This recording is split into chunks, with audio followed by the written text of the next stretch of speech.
this wicked cold that we seem to have happening right now. Yeah. Oh my God, crazy. It's colder than a witch's teeth out there. That's right. In a brass bra, ting. Mm. Yeah. Yeah. No, it's bitter. Yeah. Bitter. January. As I saw as I saw a reel on Instagram said, we don't have alligators, we don't have forest fires, we don't have earthquakes, we don't have hurricanes. As they were cleaning off the snow off their car. No, but we do have cold. And Dibs again. Dibs is back. That's right. Dibs is back. Jesus was out there holding dibs for somebody's parking space. Yeah. So many plastic lawn chairs. I still haven't figured out why this. It amazes me how people can go down the street and they can get a whole apartment. All they have to do is go down the street. I know. I really am. I mean, seriously, it's like I need stuff for the patio in the summer. I'll just wait until wintertime when everybody's going to put their patio furniture out there. And I'm just, in the middle of the night, just start loading up my car. There it is. Get you a van and everything. Go ahead and start filling out my apartment. Yeah, seriously. That's the one thing I've never figured out and I never understood is the city of Chicago has such an obvious moneymaker, and yet they don't do it, which is here, buy this dib card or this dib thing that you put in your spot that basically sits there and says, yeah, you can call dibs and that's it, that's official. Okay? That's it, it's official, It's kind of like a game of tag, man. It's just like, everybody, here's the same spot. Okay, you can't park in the same spot. Well, I mean, you make it so that it's only good during, like, the months where people have to shovel out and all that stuff, obviously. But from December to March and shit like that. And there has to be a certain amount of snowfall, too, because know people are otherwise going to be like, all right, I have a big party coming up. I'll buy, like, a whole bunch of these and, like, put them all down the street in the middle of the summertime and go, dibs! and the thing about it is nobody can do anything about it. Right. Well, right, exactly. But the point being is, for the life of me, it's like, rather than have people fight about this shit all the time and about, well, I cleaned it out. Well, it's a public street. Well, it's all that stuff. Here, ready? Let's just make it simple. You have to buy this from the city. You have to fucking buy everything else from the city. Why not another thing? Yeah, exactly. You're taxed for everything else. Right, so you might as well tax that too, right? Here's an idea. Yeah. At least sanctioned. At least it would be sanctioned. And because I'll tell you now, the part that I always laugh about is the people who do this and they dig those spots out and then somebody comes by and parks in the spot and then they do stuff to people's cars and they do stuff to people and then they wonder why they're getting arrested. Well, because it's a public street, you idiot. Right. And you just can't do that stuff to people. You can't own it. It belongs to the people. Right. Yeah. I mean, I get not your street, our street. Right. Well, I just always laugh because it's like, I get it. You cleaned it out. You should have the rights to it and all that stuff, and I get it. But at the same time, it's like, it is a public street. Like, there have been a couple times where, seriously, like, I'll go to visit friends. I've asked friends, I'm like, all right, so dibs, right? All right, I'm coming to visit you. I got to park on your street, right? How am I doing that if it's all dimmed? Right. How am I doing that? I'm not. What's for dinner, Ivan? Huh? What's for dinner? Nothing. I'm having a little bit of hard candy. Okay. I was going to be like jelly beans? Thought the chalky, like the little hearts. No, they're called Tutti Fruttis. You get them from Tony China's food, Fruities. and they're little. Got little Richards on them. Pardon me? No, there ain't no Little Richards on them, no, but they got all these fruit flavors on them. Mm. Really good. Tutti Frutti. Tony's finer fruit. Okay, sorry, go back. What are you saying? Oh, no, that's fine. That's fine. Because, I got to tell you, even though the weather is bad, I can't be in a bad mood today. No, I think Jeff had one of the best NFL weekends of his life. I know. I was following his exploits on Facebook there, and pretty close. Yeah. Pretty close. And I mean, yeah. Yeah, and the fact that the other big fan, Jeff Quitt, just like giving play-by-plays at the highlights page and everything like that about the whole game weekend. Said this is the best football I've had seen ever. Yeah, no kidding. I mean, it really was like. Yeah, and at Super Bowl, I don't think Super Bowl's going to surpass this. So it'll be interesting to see. You know what I mean? How about some intake on that? Yep. No, I agree. I mean, the rest of the way is going to be, judged by this weekend. I mean, seriously, every game ended regulation on some sort of scoring opportunity. Even though the other game went into overtime, every single game ended on every regulation time game or regulation time ended on a technically on some semblance of a field goal. I mean, that's just amazing. I mean, a ball of which you haven't seen in a while. Yeah, no. I mean, every game was a good game, and in reverse of last weekend, where there were a couple of games where it was just like, oh boy, where it's like okay, this blowout is. It's like it's great if you're a fan for this team. If you're not a fan for this team, it's like, and I feel for the people on some of these teams because it's like I'm gonna have a heart. You're big up people who have heart attacks who in some of these cities. I mean, seriously, There were fourth quarter upsets. Yeah, and one of them happened not 3 hours away from here. Green Bay. Yep. Yeah, a friend of mine and his son were at Lambeau that night. Mm. I'm sure they had their fair share of cussing and swearing after all was said and done. No, Ivan, they're good Christian folk.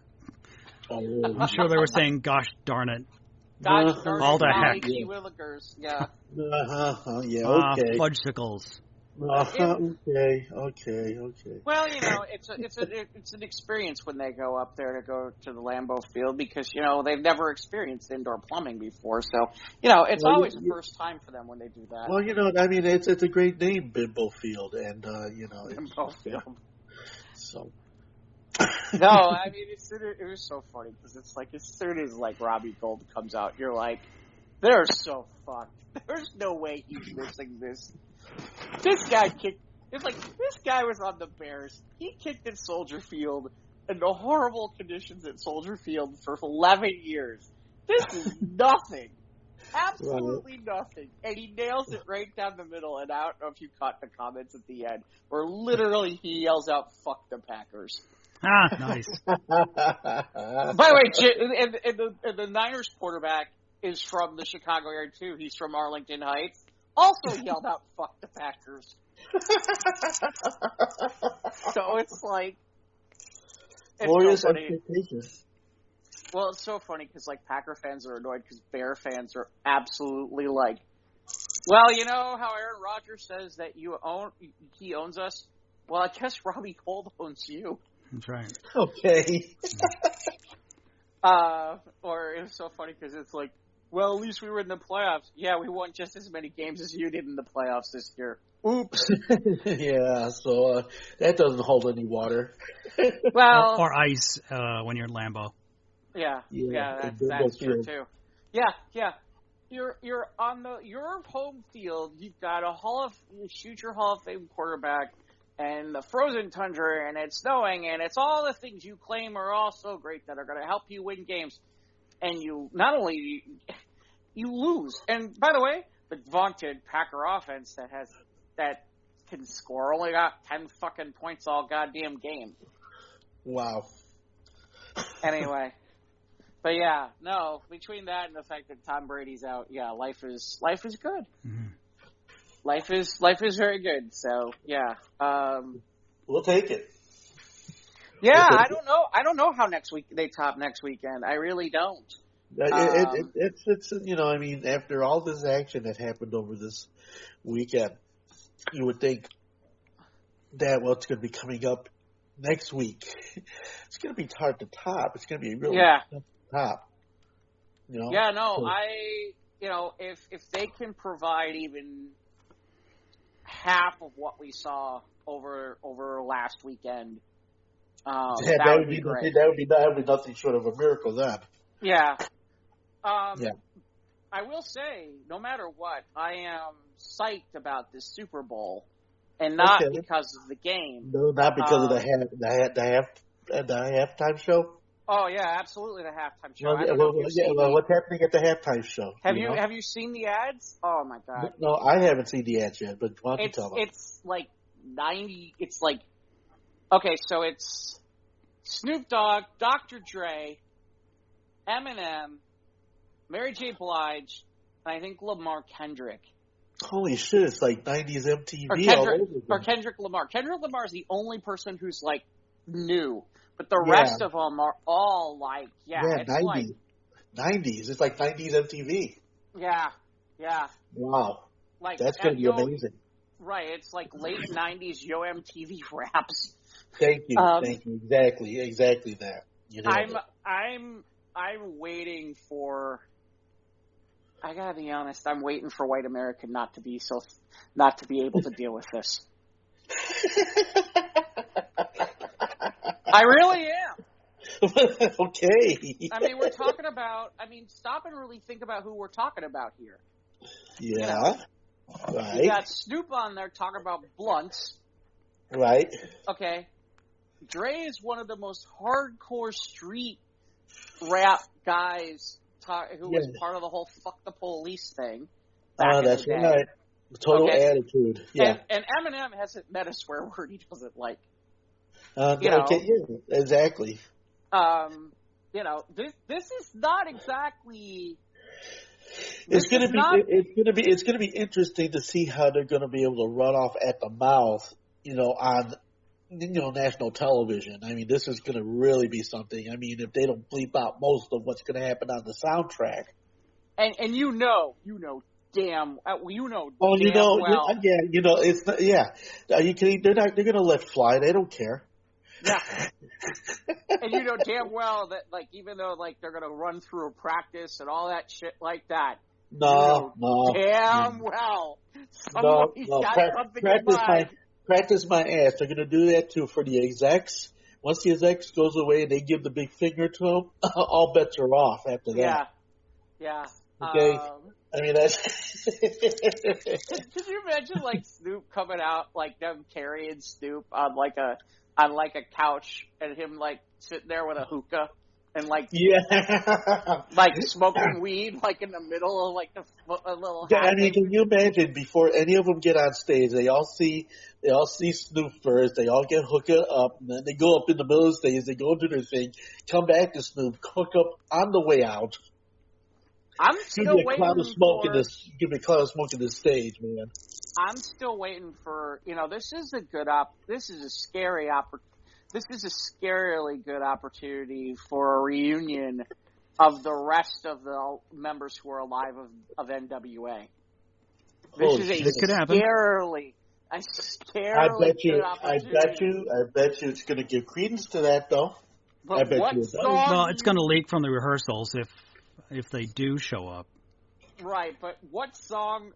And Mike, I know you're not as well versed, but Ivan, what the hell are they going to do that isn't going to offend everybody who ever watches Fox News? Because there's nothing I can think of that they can do. There isn't anything. Somebody's going to get fucked up no matter what song they sing. Yeah. So you know what, or what song they rap to, or whatever dialogue they tend to bring to it. Yeah, this is for the black people, folks. I mean, Eminem's got some stuff where he's not as sweary, but the irony is the stuff where he's not as sweary, he's also incredibly political, and it slants totally left. It slants totally left. I know. And it's like, man, this is a statement that's about to be made of, should I dare say it, universal proportions. You know what this reminds me of? What's that? This reminds me of, and it's eerily reminding me of it, except in a different way. What's that? So that year that Janet Jackson with the boobgate thing happened, okay? Okay. Malfunction. Right, yeah. but here's what people forget about that year.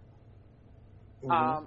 There were some other people on stage that day that people were not happy about. Like, I remember Nelly was up on stage and did some shit that like right-wing pundits were all over, and I think at the time, Kid Rock hadn't slanted to the right yet, and I think he was up there and did some shit. And I know they were. Right, they were all up in arms about, about today's kids' music and all this stuff like this. And that was in, 2004 or something like that?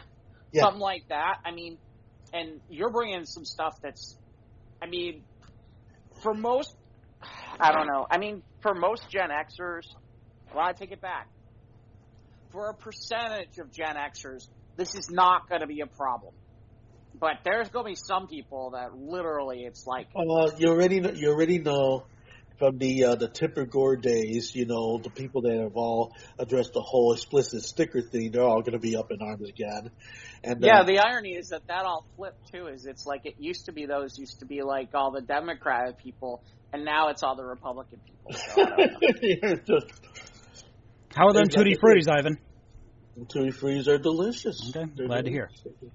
I like them. Hey, as long as we're talking music for a second, because I guess we should get to this too, which is, so Mr. Loaf has been wow, there's no good way to make a good Meatloaf joke that falls into it with somebody being dead. Yeah.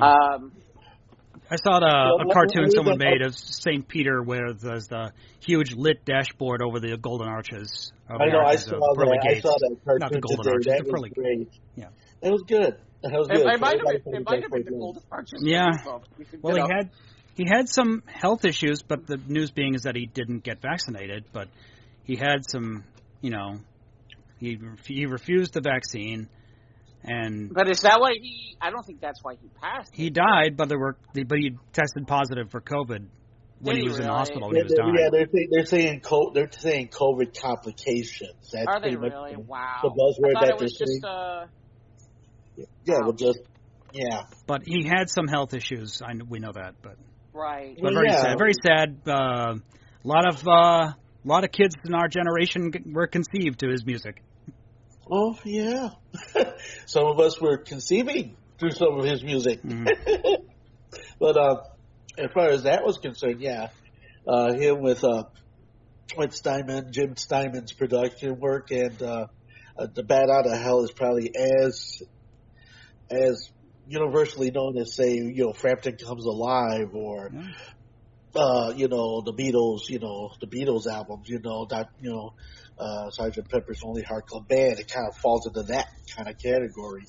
Yeah, and he was in a lot of movies too. Oh yeah, I first saw Meatloaf, and I think as a lot of us did, the Rocky Horror Picture Show. Which, right. He had a huge cult following, because that became the movie that it became. The one that really entertained me a lot was Roadie. If you ever get a chance to watch Roadie, it's totally good. I mean, a lot of good actors in that movie. So and it's just what the name implies. It's about this roadie who could make anything happen anywhere at any time with anything. It's a great movie. And then, as far as musically, he was part of Motown, right?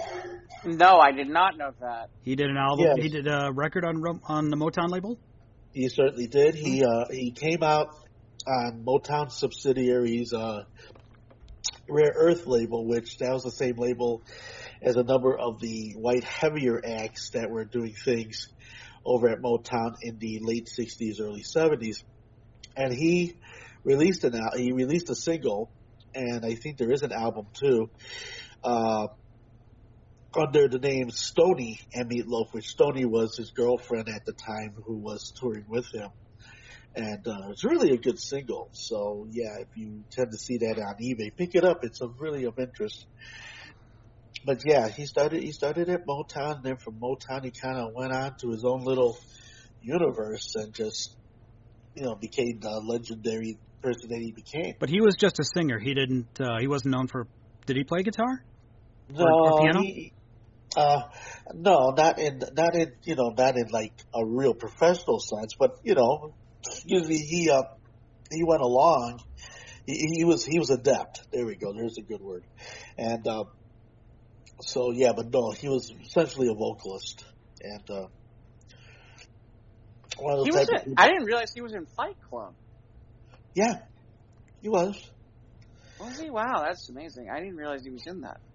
Yeah, he did. He's done over, I think it's either 80 or 90 roles, maybe. Wait, he was in this Spice Girls movie? Yes, he Get was. out of here. Yes, he was. Good Lord.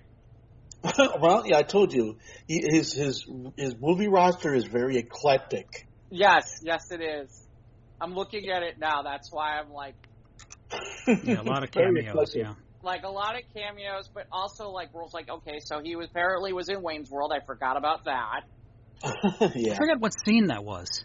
Was it, like, at the end? When they had the big concert? I don't remember. I can't remember. It's been a long time since I saw the first Wayne's Right, World. no, I agree. Well, it's funny, because it's like, wow, he really has been, like, even here or there, just kind of like, Well, he just sprinkled himself about. Yeah, I mean, like, a lot. I don't like meatloaf with sprinkles. I'm not feeling it. I also don't like it when it's overcooked. And made with ketchup. Ketchup's okay for meatloaf. I put ketchup on meatloaf. Ketchup on meatloaf is okay. So good when you got some onion chunks in there in the meatloaf. Oh, okay, yeah, kind of smooths them over. The real trick is with meatloaf. The right amount of milk too. Is onion? What do you call it? The Lipton onion stuff that you. Yeah, Lipton onion soup. Yeah, the onion soup. That's the real key to good meatloaf. I think somebody got like a notice. I guess the day that Meatloaf passed away, and I guess somebody had sent someone like an idea for a recipe, and it ended up being a recipe for meatloaf. God. It is funny because I go to go Google him, and immediately it's like there's two things that immediately come up: his stuff and like every kind of meatloaf recipe there is known to mankind. Right. Like I went to go do IMDb, and I went to and immediately it was impossible, as in like the non-meat version of meatloaf. I was like, really? That goes before plant-based IMDb? Substitute. Yeah, that goes before the real person IMDb? Okay. I'm sorry, Chud meat. Sorry, Chud. I've told you I've a couple times when they've brought me in to try things, they've had me try like some of the Beyond or the Impossible stuff. Some of it's been good, and then I will say this: when it's bad, it's so bad. It's so bad. Like there was one, like it was funny because I had a stretch of really good tastings for that stuff. And so I was like, oh yeah, sure, this sounds cool, because it was like, for once it wasn't like the burgers. and it was like, I can't remember what it was. There were a few different ones, and each one was just worse than, like, oh, I know what it was. One was like barbecue meatballs, and then another was was like a Swedish meatball, like a sweet and sour meatball. I can't imagine the ingredients to this shit. Oh my god! And then I think one was like I can't remember if it was a McNugget or what it was. Kind of thing. Nugget. I mean, it's just. Oh my god! I'm sorry. Yeah. Man. I can't. Well, it's really fast as long as I'm on this. So lately I've been doing these ones, and they like, swear to God, it's like having like a 4-course meal. Like Wow. like literally like they were like, okay, first you're going to eat these frozen strawberries, then we're going to give you like this sour cream that we want you to taste. Okay. Okay. And then here's some vanilla ice cream that we want you to try. Ah. Okay. Yeah, I know. It was like, it's like, I am so spending the afternoon in a bathroom after this is over. or I am gonna like the loudest fart you've ever seen in your life. You're gonna knock a door down in there, aren't you? Yeah, seriously. It's like seriously, it was like I'm just sitting there going, like, I am gonna rip a horrible fart later. I can tell after this. He's splitting his ass at the seams. It's like, will this happen in the car? Will this happen in the apartment? Where would I peel the paint off of? Well, all I know is that when it happens, it's going to be bad. It's going to be the plug of eternal stench, baby. Whoa. Yeah, well, like I said. But so yeah, so where would you put Meatloaf's legacy in terms of music? Where would I put Meatloaf's legacy? Here, instead of my view, why don't we get my view on this? What do you think? Oh, my musical tastes are pretty shit. So That's not true. That's not true. Yeah, it didn't have a direct influence on me. I know the song, but I won't do that. I mean, it's like, yeah, that's his definitive anthem. Mm-hmm. But he's still he's a rock. He's a decent singer. I suppose he was a good singer. Okay. So he was a great performer, and he was like almost like that, larger than life to some people. For me, I put it in a post on Facebook. All the moments I had it blasting. You remember my Death Trap automobile, my GTU. Remember that thing? Yes, I do. And and of course Meatloaf just sat inside the deck that was barely holding together, but for a few glorious moments, out there on Lakeshore Drive, and just getting carried away, we passed a little bit, and just singing, to Paradise by the Dashboard Light, or Bat Out of Hell, or a number of different songs.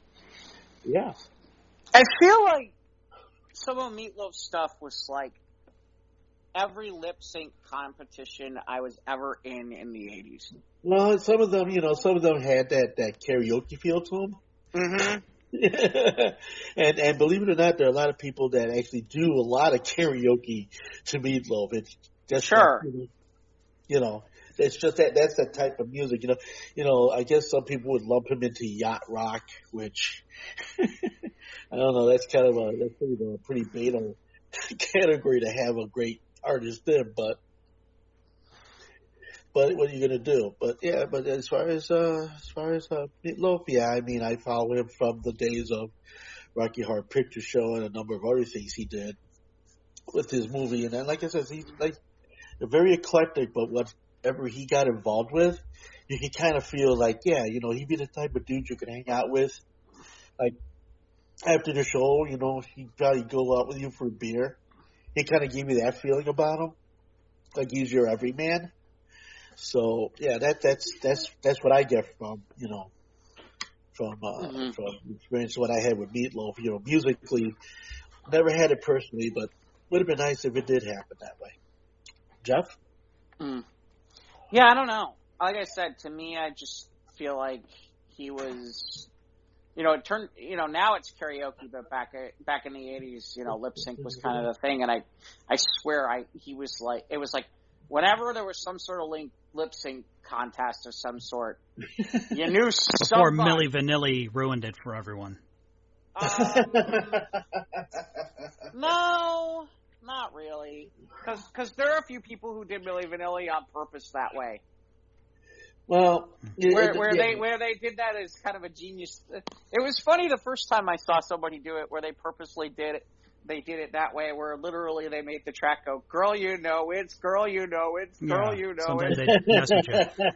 There wasn't that a reality competition where they had people would lip sync, but then they'd mess with the track? Yeah, there was no, I don't know about that. I know there was like a lip sync show at one point in the 80s. There used to be a lip sync show where people would pick out whatever tune they were going to lip sync to and then try to run around this performance doing the song. Mm-hmm. Yeah, there was a show doing that. As far as the whole Milli Vanilli thing, they just kind of blatantly put out there front and center what Dick Clark has been doing shit since the 1950s, And the reason why the lip sync came to be, right, was because most of these people making music in the 50s had never been on television. So they knew nothing about what it was to, be in front of a camera. So to make things easy for them, they would get the engineers to either tape or actually just play the record. Or even just play the record. Yeah. They would play the record and then, go over the speakers and then, inline it with the cameras, and then they just would have to just lip sync to it. And it helped a lot of them do that. And also, too, it was also helpful in the advent of if the performer had a little bit too much to drink or had too much imbibing before the show. Kind of saved them on that purpose, too. With a little liquid courage to get them on stage in front of millions of people on national TV. In fairness. Yeah. In fairness, I can't speak to back in the day. I can speak to more recently. Okay. With some of the floor shows that get put on now by some of these quote unquote singers that they have to put on, where it looks like a Broadway freaking musical out there, right? In terms of dance numbers, it's like, and then you expect this person to sing too? It's like, I mean, it's not an impossibility. It was like when I joined the Dynamics. I mean, I came in as a drummer. Mm-hmm. But then Ovi, my lead guitar player, my rhythm guitar player, he goes, "Can you sing and play at the same time?" And whoa. But there's a difference between that and, all right, now I want you to go do all of these drawn out dance number. Yeah. Oh, okay. I see what you mean. Like a highly coordinated dance number, Or like a doo-wop group who would have to coordinate their moves on stage. Yeah, but doo-wop. Okay, so the doo-wop.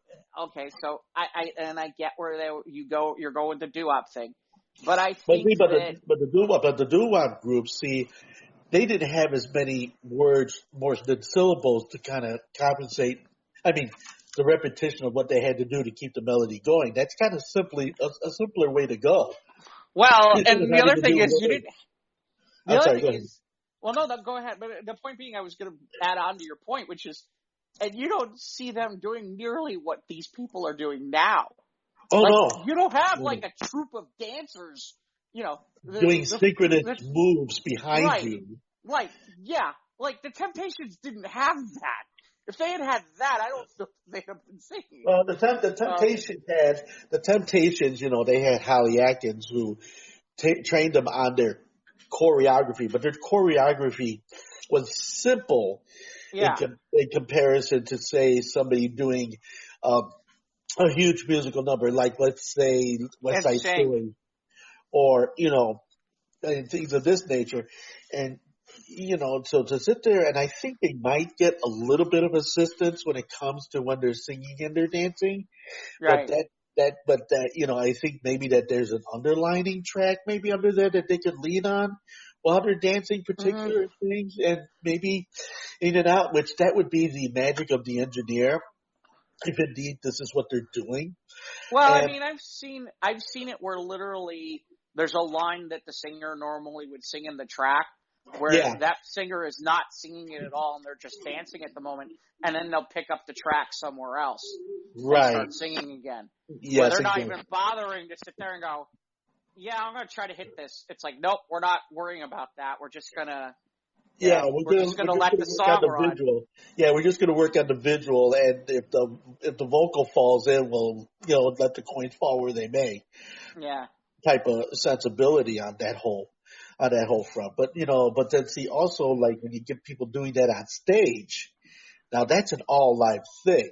Yeah. Okay. That's an entirely different animal. Okay. You can't lump the Broadway stage, which say like the Las Vegas stage, or like an arena arrangement, depending on what music is being portrayed. Some musics are actually easier to do things with than others, So I think in that respect, it comes right down to what's involved, what steps are involved. I think the more choreography, the more they get assistance from the engineer to roll off on certain things. Whereas if there's less choreography they'll deal with, I think they can pretty much handle it on their own doing both things. Yeah. Hey, I am going to move this in a direction where Mike can actually get on a conversation about. Well, please. I mean, I'm sorry. Which I think Mike can hit this wheelhouse. All right, spin the wheelhouse. Here we go. Which is, so Weird Al has some big news this past week. Yeah, that of course I had family members and people texting me like hours after I found out, because I know I'm on social media. So, based on, there was something that started as a Funny or Die sketch of the Weird Al biography, but I guess now Daniel Radcliffe, the Harry Potter, is going to be the Weird Al in a biopic. And was he personally picked by Weird Al? I don't know. I presume he was, because Al's going to have that was my understanding as I read it on the internet. Yeah, that he actually. So that's happening. So I'll see it. I hear he's got another Vanity tour this year, but I'm not going to go see it. I've seen him twice already, and I've met him, so I'm good with my Weird Al concert quota. So that was the best show I've ever seen. Yeah, he really puts on a good show. He puts on one hell of a show, and he was doing the full multimedia before anybody else was. In terms of some of the things that he would do and how he would do them. And, absolutely. Like I said, I didn't know enough about it. I didn't pay enough attention, but I did see the thing about the Weird Al's having a biopic made of Weird Al. Well, he's in his late 50s. I think he's close to 60. Yeah, I think so. I'm not sure he has some good stories to tell. I'm surprised he hasn't written a book. I'm sure he does. By now. About his old college days and touring, his early years of touring, because he was just not legitimized, in the 80s and 90s. He had his cult following with the geek culture, but now he's way more mainstream. He's done so much media. It's great. So congratulations. I can't wait to see his film. And a lot of people tend to think that, in the business, the music business, if you've been parodied by Weird Al, you've arrived. Yeah. Some of the labels didn't like it, but most artists were like, yeah. Coolio. Oh, gosh, you're Coolio. Oh, well, yeah. Coolio and Weird Al have reconciled. But there was a time where Coolio didn't care for... Coolio's like, I'm going to find him outside, I'm going to whoop his ass. And then, Eminem agreed to let him parody his song Lose Yourself, but then he reneged on letting Al do a music video. So Al roasted him for that. Yeah, that's the one person that... The irony is, if there was anybody I wouldn't want to get into a song battle with, it would be, for Eminem, it would be Weird Al. I don't Al. Well, Eminem could go after Weird Al. The irony is that you're not. I don't know that you're winning. I think Al comes back and roasts you even harder, and it won't work out in your favor. You just bad. Weird Al's career spanned 5 decades. Yeah. Well, not only that, just Al. I mean, here's a cat that started with my Bologna, recording his accordion in a radio station bathroom. They're going to show that, right? Oh, yeah. He says you can in the original track because you can hear him turn the page to the lyric sheet, and another one rides the bus. I guess you got to listen with your headphones. You can hear the page turning on the lyric sheet. I'm waiting to see if this is really going to be a really accurate biopic, or if they're going to take liberties with it on purpose and do funny shit with it. No, where like Al actually got women on a Saturday night instead of playing D&D or that kind of thing. Yeah.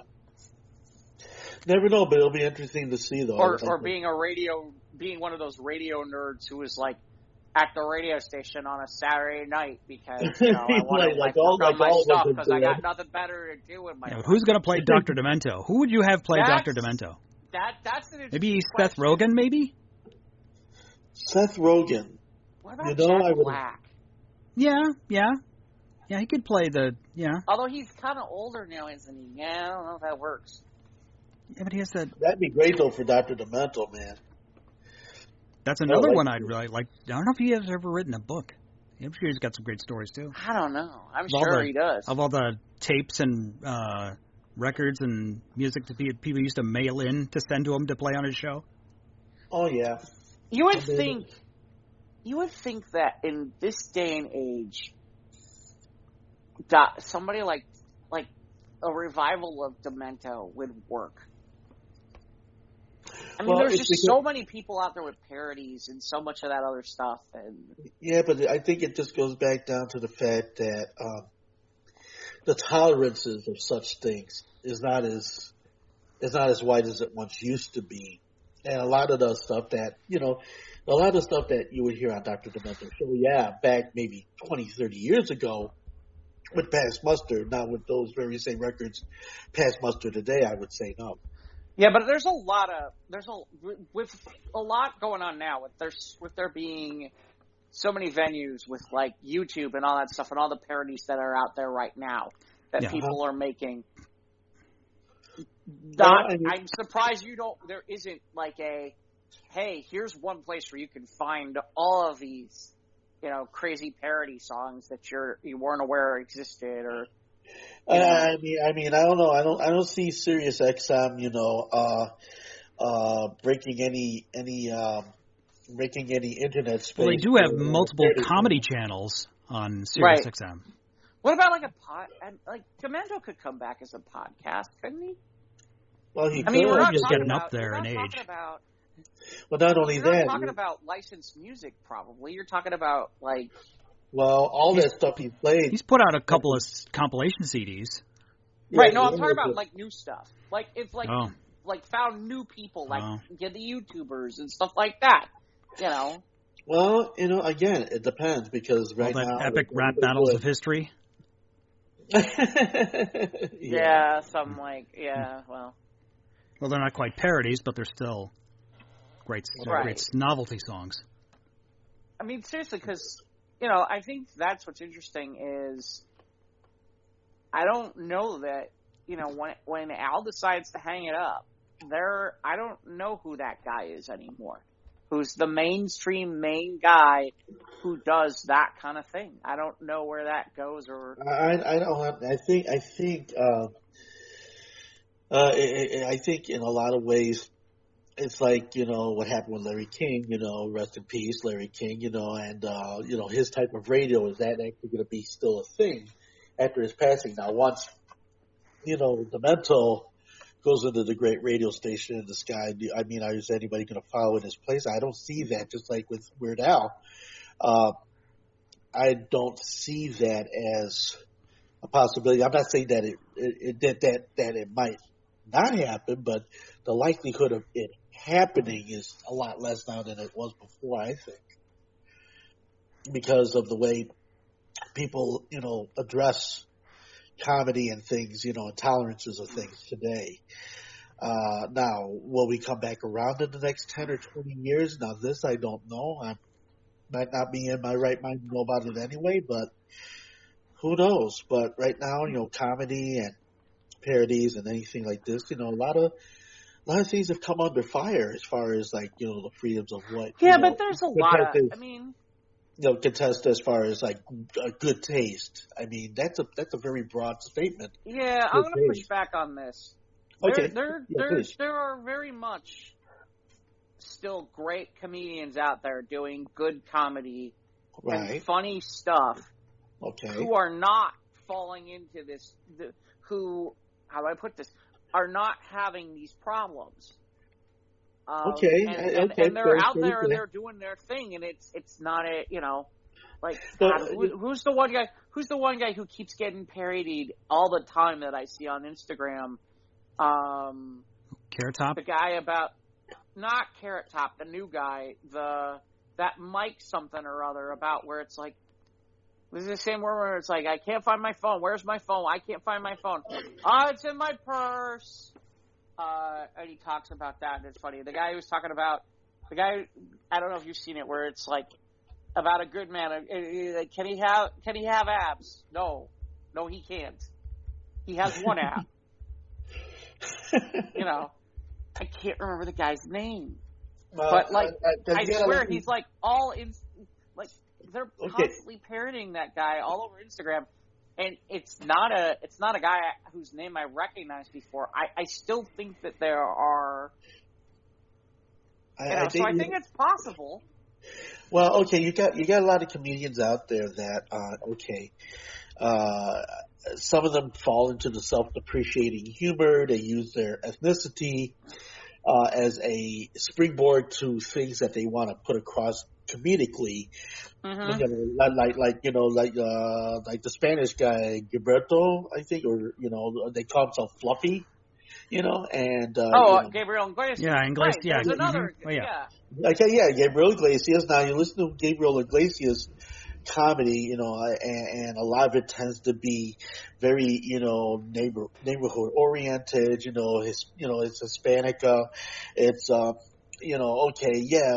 a Spanish man in this type of a world, and I just don't understand this, and you just get to that whole sensibility, and I find that a lot more comedians are starting to fall into that particular, because they figure, well, look, if I can make fun of myself, then you should be offended if I go ahead and do my groovy thing up here on the stage and take your name with it, whereas you still have a lot of the people. Okay, you ask yourself, where are the Sam Kinnisons? Where are the Louis Andersons? Where are the Louis Anderson died. I was going to get to that. Yeah, I was going to say that too. Yeah. Oh, I'm sorry. I didn't mean to crop that. No, you're fine. I was going to get to that in our death. Oh yeah, well that's fine. Okay, well, but that's fine. We're still on. We kind of meandered there now, but that's fine too. Oh, okay. Well, here. Well, let me go ahead and make my last point, and then we'll toss it over to you, to Jeff. Okay. So. No, that's fine. I don't care. Well, I haven't got much more left anyway. But it was just that whole point where you had the comedians of the past. Lenny Bruce broke all of the rules by swearing. He got arrested for indecency and all kinds of manner of stuff, and he opened up the door to guys like Richard Pryor and and then on the other side of the coin, you had all of these Borscht Belt guys. You had Youngmans, your guys like that, Take My Wife Please, and stuff like that. Now, most of that would never be gelling today, or stuff that even would gel from the 60s and the 70s. Would Flip Wilson, doing Geraldine? Well, that was cutting edge stuff in 1970, and that might be acceptable today in today's society. Because, here it is, he's a cross-dressing man. Okay, now look what we're doing with media now. Okay, that might be the exception to the rule. But at the same time, you also have people, Jonathan Winters, multi-vocalist, funny guy, great comedian. Now, but some of his subject matter, would some of that be acceptable today? I would say no. But because now you have a society that's just like, well, all right, you can have comedy, but you can't make fun of this, and this, and of course, don't even try getting into this because that'll be offended by that even more. Okay, Seinfeld, and I think I've said this on a number of occasions too. Even said that comedy has gotten to be says the guy who doesn't offend anybody. It was one of the only times I've ever been to a comedy show and fell asleep. Right. See, so there's the point of that. See, you know what I'm telling you? The point I'm getting is that I've always thought. Ready? Here. Yeah. Please. Here's the one that you guys put out there and blast me on and over. Okay. Seinfeld is fucking overrated. Well, no, there's nothing wrong with that. I always thought Seinfeld. I remember when everyone was watching Seinfeld, it was like, I don't get it. I mean, I get it. I've watched some episodes of Larry Sanders, and some of those are pretty good, but I'm not big on that awkward humor, though. Well, then of course you had Gary Shandling. Remember him? I remember the Gary Shandling show, but it was on Showtime, and then he had the Larry Sanders show. Yeah. Right, which I mean, and Gary Shandling, his type of humor ran hot and cold, ran wet and dry, and you never knew what you were going to get with Gary Shandling. Whereas if you had, say, Richard Pryor, up on stage, or you got Eddie Murphy, even more so when he came out with Raw, he took Richard Pryor and amped it up 100 times on stage when he did Raw.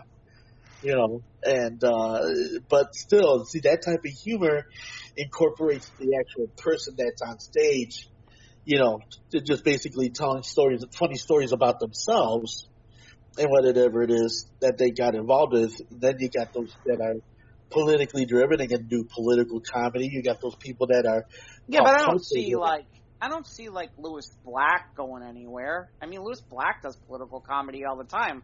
He's not going anywhere. Nobody's like, oh my God, we can't have Louis Black anymore.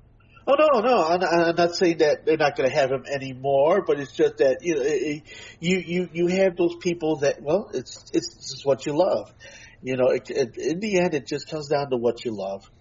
And the guy's name, by the way, I was thinking about was a guy by the name of Steve Trevino. If you find him, that's the guy I was thinking about. That literally. At one point, every other reel I was watching on Instagram was literally somebody doing Steve Trevino bits.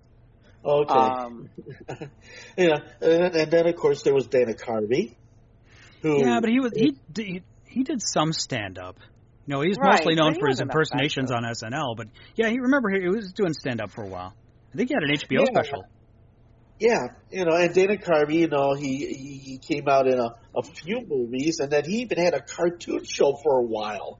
Believe it or not, he actually had an animated show, which was a bit short-lived, but still, he had animation.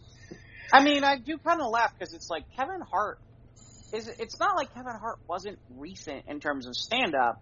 Where Kevin Hart had problems is now Kevin Hart wants to host the Oscars. They want Kevin Hart to host the Oscars, and then then it goes to shit. How they dug up these 10-year-old tweets where it was right. That's where this starts to get ugly. It's like, I mean, that was then. This is now. Go on, today forward. Okay, how are you going to go ahead and still discredit people for shit that they tripped up and fucked up, 10, 12, 15, 20 years ago? I'm not allowing. Okay, just in case there's people out there in the audience say, "Oh, well, what about Bill Cosby?" No, I'm not saying that at all. Okay, because that's just all the way fucked up. But at the same time, there's a difference between what goes on with his routine, his bit, and what he did off stage. Off stage or in his personal life. Yeah, he was America's dad. Who'd have thought he was? Drugging women and fucking them. Yeah, he was such a dirtball. He was America's dad, all right. Oh yeah, he was everybody's dad, all right. But and so in reality, he was more like Married with Children than everyone thought. Yeah, and right away, I know what people are going to start thinking about the whole. Oh well, you're bashing on Bill. No, I'm not bashing on Bill Cosby. Okay, I'm just stating a fact. That here's a person who had the cleanest comedy records. He was witty. He was funny.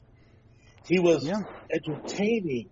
Sure. When he did the big, it was a big Bill Cosby himself. That was his big special that aired on HBO, and it was the biggest thing ever. And I remember, reciting the routine to my friends at school, and everyone thought it was fantastic.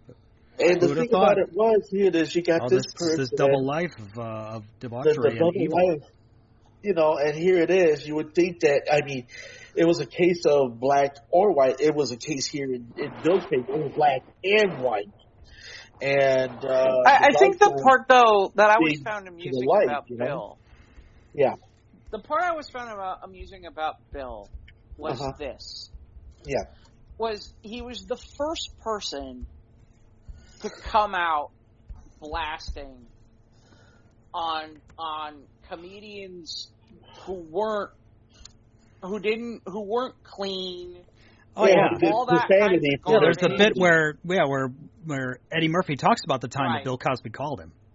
Right, and Richard Pryor basically says, tell him to have to eat a pudding pop and have a Coke and smile. Right. Yeah. Right, and so here you get this case in point where, he stood for so much, and I guess it brings to life an old phrase, how the mighty have fallen. Well, glass houses too, but here you glass are. Houses, okay, fair enough. Well, but here's the thing: he's acting holier than thou for decades, and when really in reality, he was a dirtball. He's basically treated. He's basically a freaking scumbag. Dirtball. And yet he's sitting there acting like holier than thou, and that's the part where it's probably gonna die in the prison. And that's the point, and that's the part that infuriates you. He's sitting there smoking his cigar, and then here it is, what you know now, and it's like, you're smoking that cigar, knowing you got away with all this shit, and you lied to everybody, and you deceived everybody. There was a period where literally there were times when he literally was sitting there talking about the black community and how they about putting down the current black community at times about work ethic and things along those lines and all this stuff, and it's and I know that people were he was taking hits for that. And he was taking hits from other comedians exactly like you were talking about, because it is in Raw. That's exactly where it happened. Mike, it's the scene in Raw where he's like, Bill Cosby was complaining about stuff, so I called Richard Pryor, and Richard Pryor told him to tell Bill to have a coat. Have a Coke and a smile and shut the fuck up. Shut the fuck up. Right. And right then and there, that just put right into perspective. Yeah, Cosby, you can sell your fucking bill of goods to all that shit, but we're on to you. We know what you're about. We're on now. There were... And we are now with people who, and look at everything that burned in his wake. It's a shame. Even the networks where TV stations took the Cosby Show out of rotation and then syndication. And I heard that Filmation is dropping any further reissue of the Cosby Kid. Fat Albert. Yeah, that makes sense. Yeah, and so it comes right down to this whole situation now. It's we're and the sad part is. Yeah, the sad part is there are people out there. There are people out there that are not who are not big time actors who or have had their moments where which one of them was it? There was somebody who was on a Cosby Show, believe it or not, who recently they were talking about where they saw him and he was working at a Trader Joe's. Okay. And he was working at Trader Joe's, and then ironically that got out, and ironically he got offered a few things after that. But Malcolm Jamal Warner? No, Malcolm Jamal Warner is on. It was, you know who it was? It was one of the kids. One of the daughters? One of the daughters had a husband. Okay. And it was that guy. I can't remember the guy's name, but well, no, I know. I Malcolm Jamal Warner has worked tremendously fine, but the point being is where I was going with is those residual checks are real helpful. Yeah, they are. And when suddenly those residual checks aren't happening anymore, that's a problem. That's unfortunate. Yeah, that's unfortunate. Because now, I mean, they think, oh, well, yeah, they're taking Bill Cosby out of circulation. No, you're taking Bill Cosby, the people that produced those shows, the people that made those shows, the people that packaged those shows, the people that still receive residuals from those shows. You're taking all of that out of the equation, and you've made a whole bunch of people poor. Right. Well, it's not even that. Like, for example, okay, here's, like, let's say you were an actor in the time in the 80s. Right. And you didn't necessarily make it big. Maybe you still do a couple jobs here or there, or maybe you do some local theater or something like that. But you were on an episode of The Cosby Show. Right. Every so often that comes around and that check came through. And maybe it wasn't a lot, but maybe it paid for groceries once in a while. Yes, well, okay, what happens when that check doesn't come? I mean, like, I'll tell you, there was somebody that my dad used to know, whose daughter was on an episode of Sex and the City, and because there was a small amount of episode runs on Sex and the City, I mean, really in reality, there were a lot of seasons of Sex and the City, but because it was HBO, there weren't a lot of episodes. And so it was funny because when it went to syndication and it went to like TBS and some of these other places, she was getting a check like every 6 weeks because her episode kept coming on. Right. Because it was running regularly enough. And it wasn't a huge check, but she was getting a check on a regular basis because there were only like 90 episodes. So you figure out, you do the math, which is if there's only 90 episodes and you're running, my favorite is, we're running it 3 times a day. Well, if you're running it 3 times a day and there's only 90 episodes, you're going to churn and burn episodes real fast. That's right. That's right. Yeah. But like I said, the more something runs, the more money that person gets. Right. And that's that's the reality of that particular. You got 52 weeks in a year and everything. You got 90 episodes. You run one episode. You got one episode to last you almost for 2 years. And then the likelihood of you being up in any of those episodes within that framework of the almost 2-year period, I'd be. You know what's interesting? What's that? And we can bring this back to geek stuff, and I know Mike's going to roll his eyes, but I do think it's interesting. I have not seen where Buffy or Angel or Firefly have been in like the cancel culture yet. If you know what I mean. I mean, like for example, I know there's Buffy comics that are coming out. I don't hear anybody screaming about, cancel Buffy. Because of Joss Whedon. I don't hear anybody saying that out loud. I don't hear cancel the Avengers. Of course, I don't hear anybody talk about. I don't hear anybody talk about cancel the Avengers or Avengers Ultron. I don't hear any of that. And you guys are right. And so, what is it? Do you think that the society has a case of selective? In a way, choices? There's. Seems to. I do think it's interesting that you're 100% right, Mike. I do think it's I think it's interesting because it's like I haven't immediately was we got to cancel all these things for Cosby, and yet I mean the closest thing that happened to Whedon is he's not working on, supposedly according to the article, he's not working on anything. Oh, and then the comment he made about Gal Gadot. Oh my God, I'm gonna slap him through the internet. Boy, if this was supposed to be an interview that was supposed to help him get work, that did not. No, it did not get him work. It got him deeper into a hole. Some PR person should have stopped. Somebody fucked him up. Is what happened. Somebody fucked him up. No, he fucked himself real well. Well, he fucked himself up, but then nobody's going to start helping him any further. So they're like, if they're going to give him more harm, they're going to give him more harm than good. Come on. Well, and I don't know if you saw Charisma Carpenter who is on Buffy and Angel, just lit him up on social media. Oh shit, that's absolutely lit him up. Hold on, let me find it. She posted it on Instagram. Go find that. I'm going to grab me a cup of coffee. I'll be right back, guys. But while you get that, Jeff. Yeah, the Joss Whedon thing, like I said, it's selective, and with all it's accusations from actors, but most people saying, yeah, he was not a nice person. Well, and you get a lot of those. I haven't talked into the microphone, please. Hold on, hold on. Okay, you can you can be on the podcast, just be in front of the microphone when you're talking. Okay, well, here I am. Thank just you. want to get my coffee cup, no problem. The thing about it is that, how did it become this sense of selection? Is it because of the fact that, he's this type of mind, but he's just a big fucking perv? So we can overlook one thing or the other? What are we doing here? So let's see. So there were. Well. So let's see. Let's see. So I'm trying to pull up the post. So there's one about alcoholism, but I don't think that has anything to do with weed. There's a specific one that she puts out, and it's just plain text. I believe Gal Gadot not only understands career threats in English, but also in Hebrew, Arabic, possibly French, Spanish, and Italian too. Shit.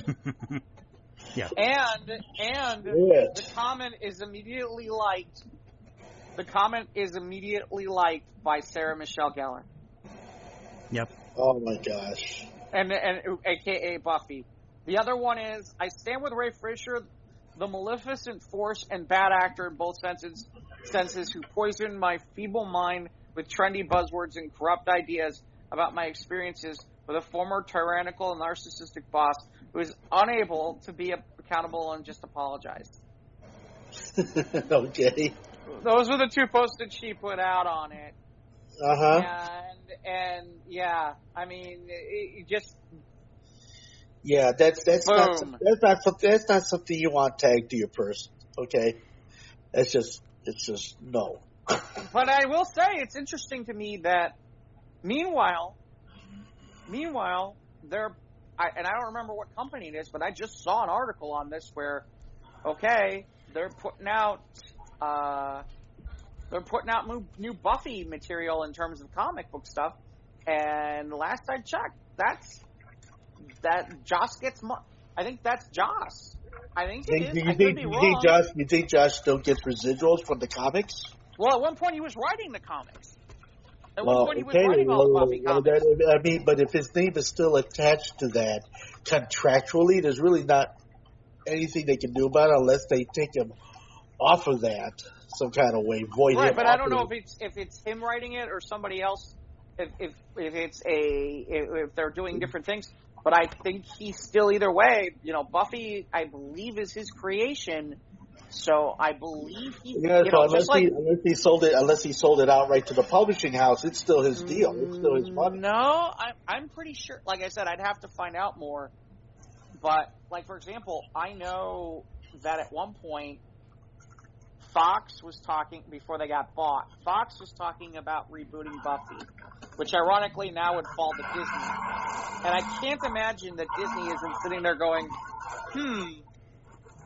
how do we reboot it? Ivan, are you moving to your car, or what are you doing? Yeah. There's a lot of background sounds. Okay, just my coffee maker singing. Oh, okay. Oh, well, welcome to Squares of the Round Coffee. Yeah. Well, it is a table, right? I can have coffee on the table. Can I have coffee on the table? Just don't spill. I won't spill. Hi, Marley. Coasters. You better have a coaster. I have a coaster. Right. And leave rings on the wood. Yeah. Actually, it's a good vinyl enamel counter. Nice. Oh, well, in that case, make sure you use the AOL disc for the coaster. Yeah, use those AOL CDs you get for everyone got in the 90s. Yeah. He's laughing from across the room. Yes, well. So Louis Anderson. Yeah, what about Louis? I was just trying to think. I know the feud. I know he did that Little Louis show, and at one point he was kind of big time. It seemed like he kind of disappeared for a while, though, right? Yeah, and then he hosted Family Feud, and he did some stuff later on. I think he was on this other shows. I think he had a series for a while, too. He had a cartoon, yeah. Yeah, he had the cartoon. He had the. And he did it one. I think in one season they get I think it might have got canceled after like 6 episodes. But he had a live action sitcom for a while. Did he? Yeah, he did. He did have a short sitcom. He's in. Oh, you know what? He's in Coming to America. Yeah, he was. He had. He reprised his role for the sequel too. Did he really? Okay. Yeah. Is that like his final appearance? I think he was on one streaming series. Oh, he was on Baskets. Yeah. He was on Baskets. I don't remember him being in Ferris Bueller, but apparently he was. It had to have been probably a hit and get role because I didn't notice him. Did you? I can't recall him in that. I can't either. I can't. Apparently he showed up in Young Sheldon. Okay. It's weird because I see stuff like in the late 2000s, just stuff where I'm like, okay, I don't know that I know that one, or I don't think I know this, or I guess that kind of thing. Yeah, I guess he just he picked up work where he could get it. Good work if he can find it. Well, I mean, it's not like it's bad stuff. Like literally, it's like I'm seeing stuff like. A couple comedy shows here or there. Something about Michael Bolton. Something with Michael Bolton? Michael Bolton's Valentine's Day, big sexy Valentine's Day special? How did I miss this? Okay, I'll be right back, guys. How was this not in part of Louis Anderson's illustrious career? I don't know. That's a hell of a notch in your IMDb is to have a special with Michael Bolton. I am now intrigued by the concept that there was apparently a Michael Bolton's sexy Valentine's Day special. Hold on, I gotta find out about this. Okay, so it was 57 minutes. When was this from? Sounds like 2017. What? 2017. Okay. That's why I'm like, okay, I want to see what the hell was in this thing. Andy Samberg, Maya Rudolph. Okay, it's some self-parody thing. Okay. Sarah Silverman, Randall Park from Kenny G, Bob Saget, Brooke Shields. Wow. I don't recognize some of these other people but they might be, what's the deal with this? What is this? I don't know if it's a parody or what it is. Sounds like a self-parody. Sounds like just some comedy thing. But Michael Bolton, I remember when he was red hot in the early 90s when he was making all those songs. Oh my God. It's on Netflix. It was a Netflix special? It is a Netflix special. Wow. Netflix special, variety special starring Michael Bolton, created by okay, so it was created by Andy Samberg. Get out of here. It was created by Andy Samberg. That is hysterical. And apparently Louis Anderson was in this thing. What is the plot? When Santa's elves make too many toys for Christmas, Michael Bolton must start a Valentine's Day special to encourage couples to make love and conceive 75,000 babies. You gotta be kidding me. Oh my God. That's like, okay. Got to get the people's groove on Valentine's Day so they can have babies in time for Christmas. Good Lord. Got it. Sophia Gilbert of The Atlantic called it a sparkling, star-studded oddity that's part PBS telethon, part depraved sex comedy. At its best, it's glorious, only partly ironic homage to the vocal power and unfettered sexual magnetism of one of the most indelible figures in balladry. At its worst, it's baffling. That's the quote.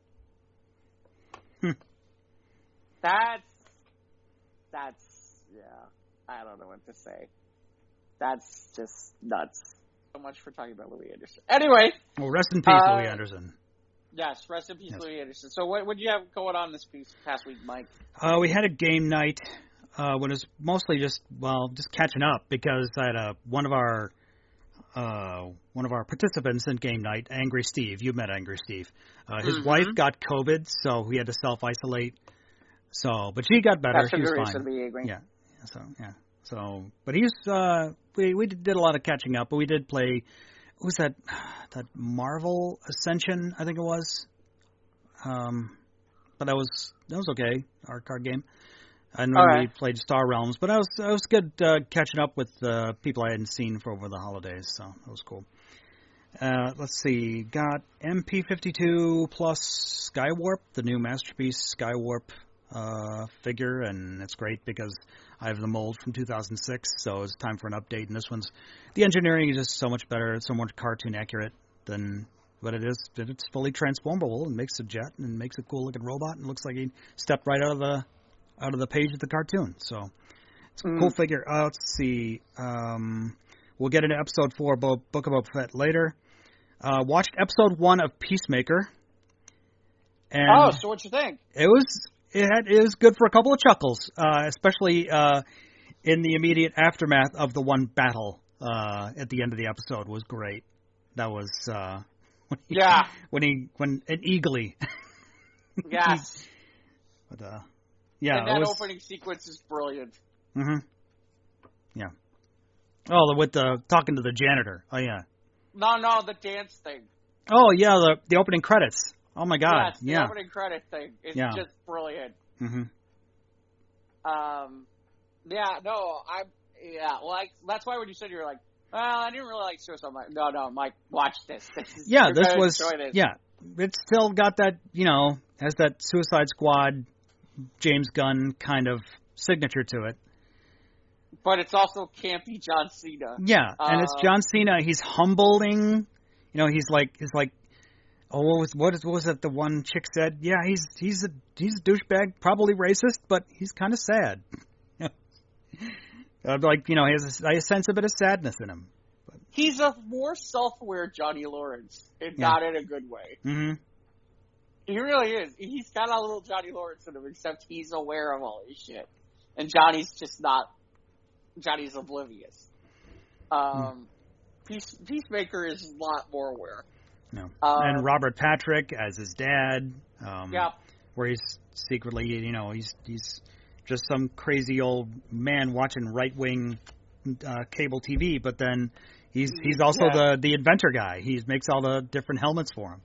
I'll hold off. You haven't seen enough. No, I haven't watched any more episodes, but right. Episode Peace. Yeah, I'll watch more later in the week.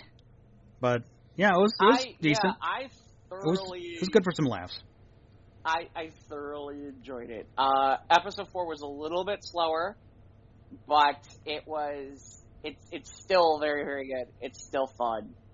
I'm like I said, this is seriously, this might be the best of any of the DC shows that they've made. Of any of them. And that's saying a lot, because that means I put it over Doom Patrol, and I do. Yeah, it was good. I liked it. I'll watch it. I like it. I love it. I'll watch more of it. I like it. I love it. I'll watch more of it. So, no, and then I saw there was a bunch of stuff from Paramount about Star Trek. Yeah, big reveals for Star Trek. We're getting Picard Season 2 in March. I think at the same time we're getting Strange New Worlds. Is that coming in March or May, I think? I don't know. They're spacing it out, so we're I'm waiting for Paramount to sit there and go, let's make Yellowstone Star Trek. Yeah. So wouldn't that be called Yellow Track? Yeah. Or Starstone. But then we're getting Season 3 of Lower Decks in the summer. But I'm just really looking forward to Strange New Worlds. Actually, there you go. We need Yellowstone, the next generation. No, the tribbles are everywhere. Oh. Can we do Star Trek 1883? Well, it is pretty rugged out there in the final frontier. Can we basically send Michael Burnham back to 1883 and have her basically reinvent the entire country? Space, the only frontier. Mike's just being silent. Like I still haven't seen. I still haven't watched. I'm sorry, Ivan. What was that? Nothing. Okay. I still haven't watched season 4 of Discovery. I'm not in any hurry. I am in a hurry. Like I said, the Captain Pike show looks great, and I'll watch season 2 of Picard, and I hope it'll be good. Oh, sounds like science fiction and space and things like that doesn't seem to be too promising. Well, what you guys Star Trek. Well, I know Jeff's loving The Expanse. Did you finish The Expanse? I did. Yeah, I did. But it's been done for like about a week now. Did we talk about the finale last week? What? I think we did. It's hard to talk about some of this stuff because you guys don't watch it. But I thought the long and the short of it is, they end out pretty clean, but they do leave themselves room to expand and do another show elsewhere. So, Or spin-off series? Yeah, there's supposedly at least 3 more books that are out there, and they would love to be able to do the other 3 books. So we'll see. I'm just curious where, if Amazon doesn't want to do it, I got to be honest. There's just a part of me where I'm like, if I'm another streaming service, why would you not? There's enough people interested in the show. Why wouldn't you pick it up? True. Although it's funny because I think Amazon at this point, Amazon Studios may own the rights now or something. So it would be kind of amusing to have like an Amazon show on like Netflix. Right. Okay. Or maybe they're at the producers are at the end of their contract with Amazon, and maybe and like what other streaming service would have a deeper pocket than Amazon? I don't know. Netflix. Netflix's stock is. I saw that it's on. Of course, we know the stock market's taking a hit right now, but Netflix stock is took a big hit. Did they take a big hit? Oh Netflix? yeah. Netflix, I think, has been. I think their shares have gone down recently, but I heard that too. The irony is, it's funny because there's a part of me where I'm like, Peacock could use something like that, but I know they're in the process of developing a Battlestar Galactica show again. I did hear tell about that. Right. But they were kicking that idea around. So are you going to be willing to do another sci-fi show when you're developing Galactica?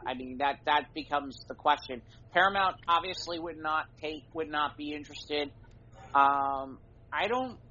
It's kind of interesting. Does Disney Plus doesn't need it, but what about Hulu? We're getting we're close to February. We're gonna get season 3 of The Orville on Hulu in March. Oh, there we go. I don't know. I know February is going to be. I will say February for me is going to be interesting because the Fabulous Mrs. Maisel comes back on Valentine's Day.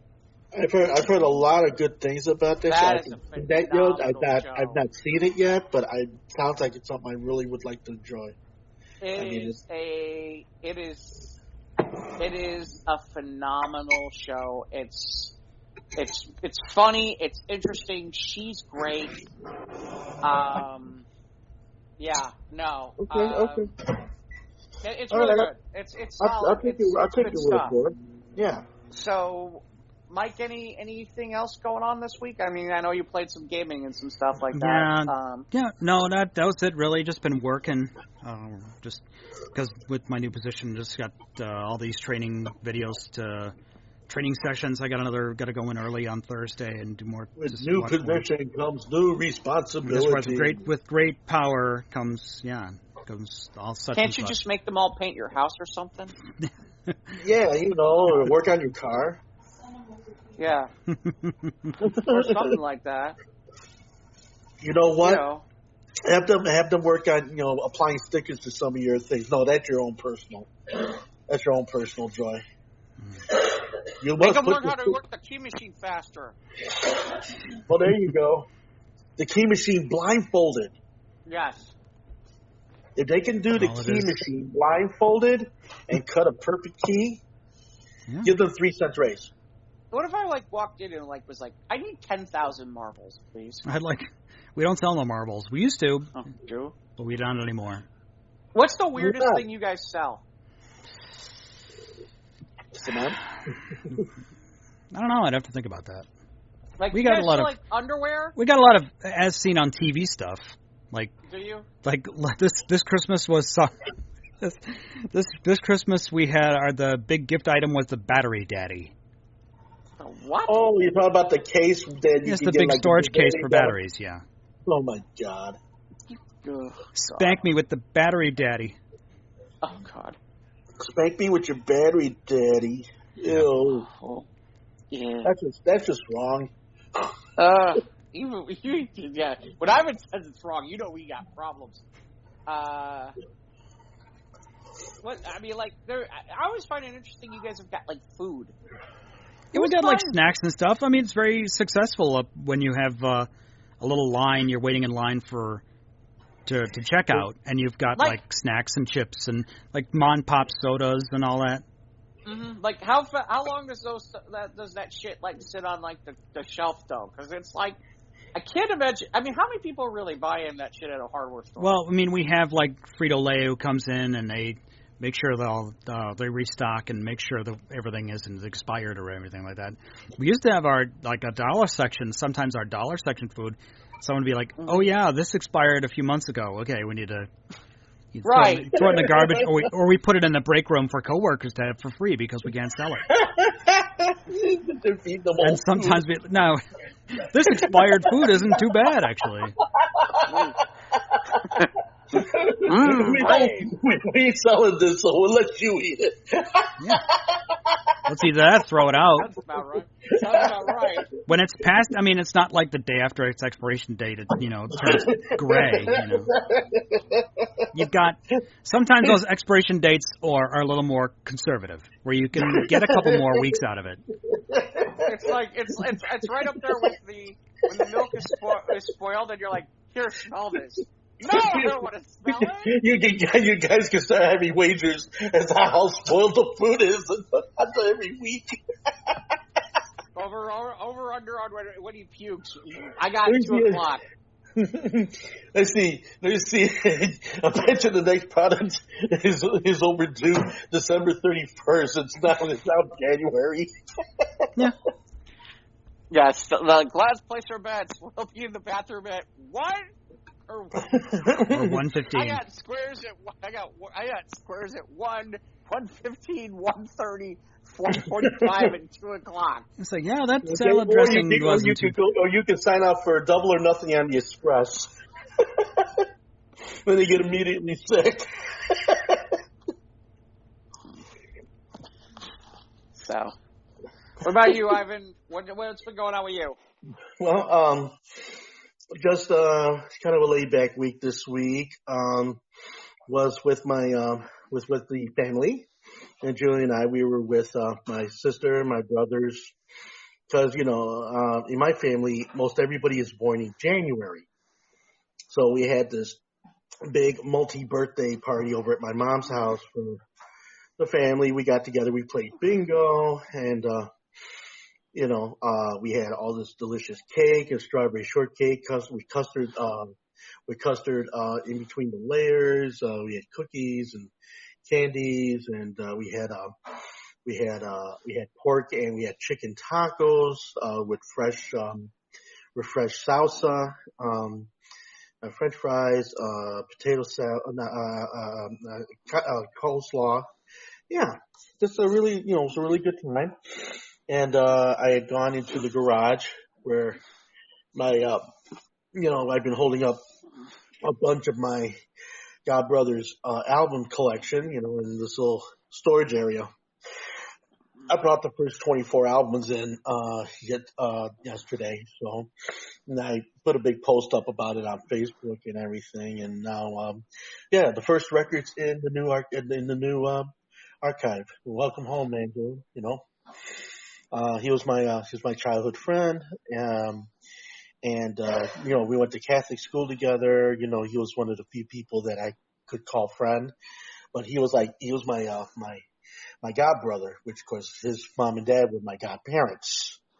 And, and then it was something that, both of us ended up going, together on the deep road to being DJs and everything like that. And now for his sister to come and say, hey,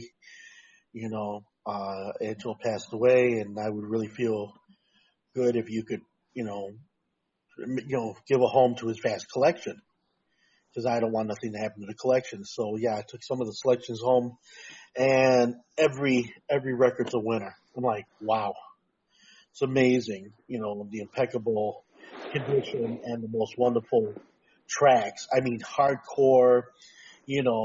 Fast Eddie, Julian Jumpin' Perez, Cutting Crew, Crystal Waters, Billy Idol, all this type of stuff, That's just great stuff. So yeah, I'm real honored to have that. So I figured, well, I'm going to get that collection here, and then I'm going to get the collection that I have over at the old garage and get that finished up, and get that collection into the archive first, and then I'll start weeding in the stuff that's in storage into the archive, and then decide what's going to end up staying and what's going to end up going. But yeah, off to a good start. So I'm real happy with that. So the planning stages for the archive, I'm thinking about getting some tables, made to order. So that way it's an actual DJ console, just one nice big countertop. And I'm thinking maybe I might inlay the tables or not. I'm not sure yet. Just make it really, music central, which, also too entertaining the notion of maybe doing Mixcloud. If not Mixcloud, then, seeing what other avenues are out there to explore. With, anything that gives me a great musical signal, I'll be all about it and everything, because it's not as important to be on the camera. I mean, I'll go on camera, I got no problem, but, if I could just do it, in the anonymity of just, like an old radio show again, that would be all to the better for me. And I feel good about it, and then make my own times, make my own hours and stuff like that, be a little bit more consistent in that design. So yeah, all that's tentatively for March. So it's going to be another few weeks before everything comes together with the archive. And yeah, other than that, just everything rolling right along. Just trying to, be okay. And it was a tough go. I mean, after I got here, the previous 20 or so days, being so sick and having COVID, and now I'm away from both of them now. So life is good. So, and I'm looking to get back out to Kohl's, Cafe Mustache, and Logan Arcade again. In fact, I just put the new poster out, and I'll be at Cafe Mustache on the 4th from 9 to 2. I will be doing a double set on the Sunday. The first Sunday, I'll be doing the Mundo 80s at Logan Arcade from 3 to 8, and then I will be at Kohl's from 10 to 2 in the morning. Okay, and then the following week I'll be back over at Logan Arcade with the Soulful by the Bowlful, which I'm kind of going to shake things up for the soul set for Sundays. So those are the 4 that are out there right now as far as me, DJing out there in public. So, but yeah, I probably won't be doing any like full-blown transmissions from the archive till probably March. And I'm looking forward to going to Dairy Con. Yay. That's in 10 weeks already. It's coming up fast. Oh yeah. I still got to reserve the hotel room. Yeah, just keep me abreast of what I need to bring with. Yeah, we will. Bring your coffee. Should you make it an A breast or B breast or D? Or, What? You said a breast, right? Keep abreast. To keep abreast. Yes. Never mind. Mm-hmm. I hope to keep my breast. I mean, I need them. Hello. Hey. So anyway, aside from that, boys, what else is new in the view? We have any news this week?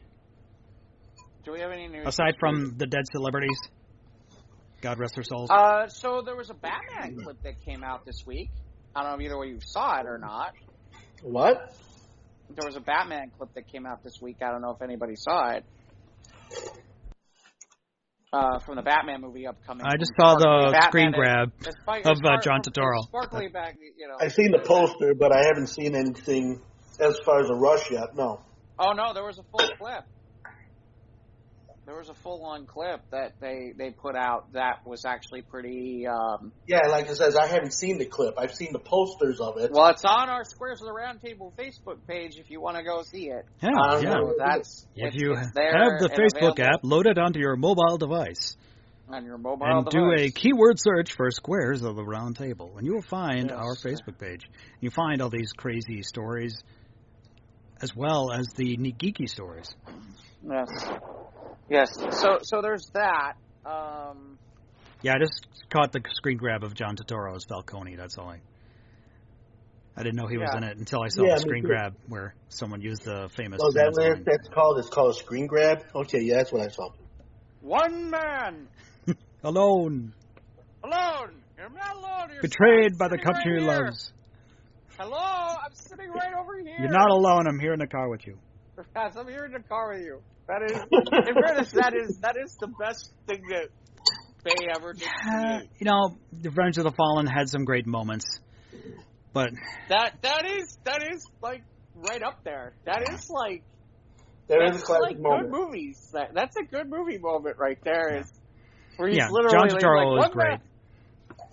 I don't know who the other guy is, but he's great. He's great in that. Who's Leo? The guy who played Leo? I don't remember the actor's name. I don't think he did much else afterward. I haven't seen him. No, really. I don't think so either. But he was good in that because it was so funny. He's like, I'm sitting right here. Hello. I'm okay. I'm still okay. No, like literally, he's like about like.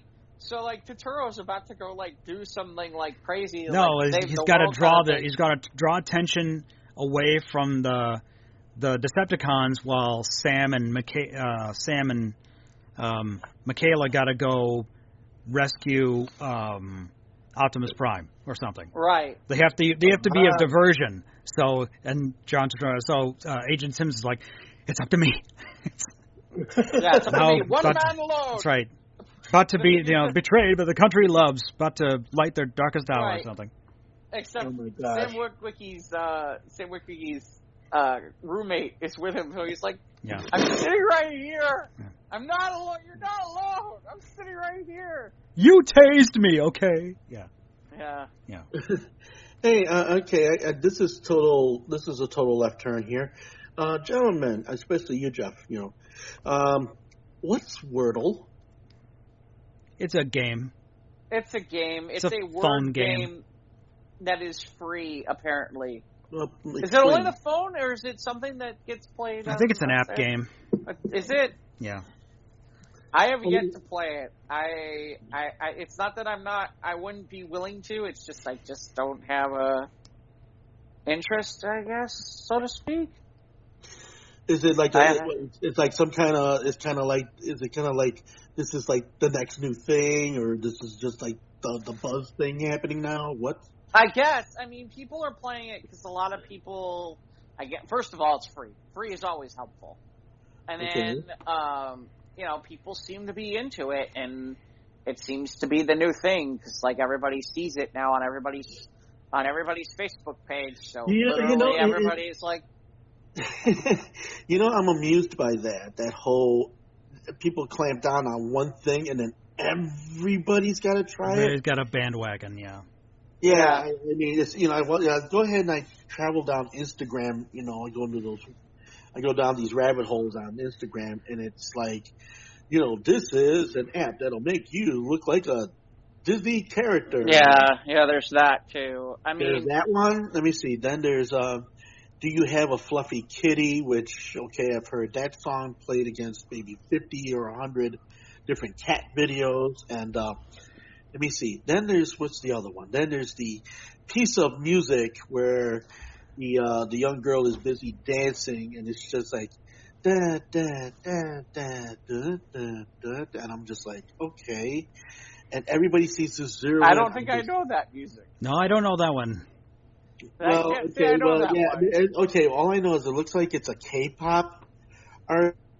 I always seem to concentrate on this little 10, 12-second piece of music, and they're always like, she's twisting her hips to this thing, and it's just, I don't know. The one I was seeing for a while is the one where it's like they go, "Can you skip to the good part?" And the person would like put their hand there, and then there would be like that record drop thing, and they'd be like, "It's supposed to change. I did the hand thing," and it's like, that's not how it works. Oh, really? You actually got to do the work. You actually got to do the work, and they're like,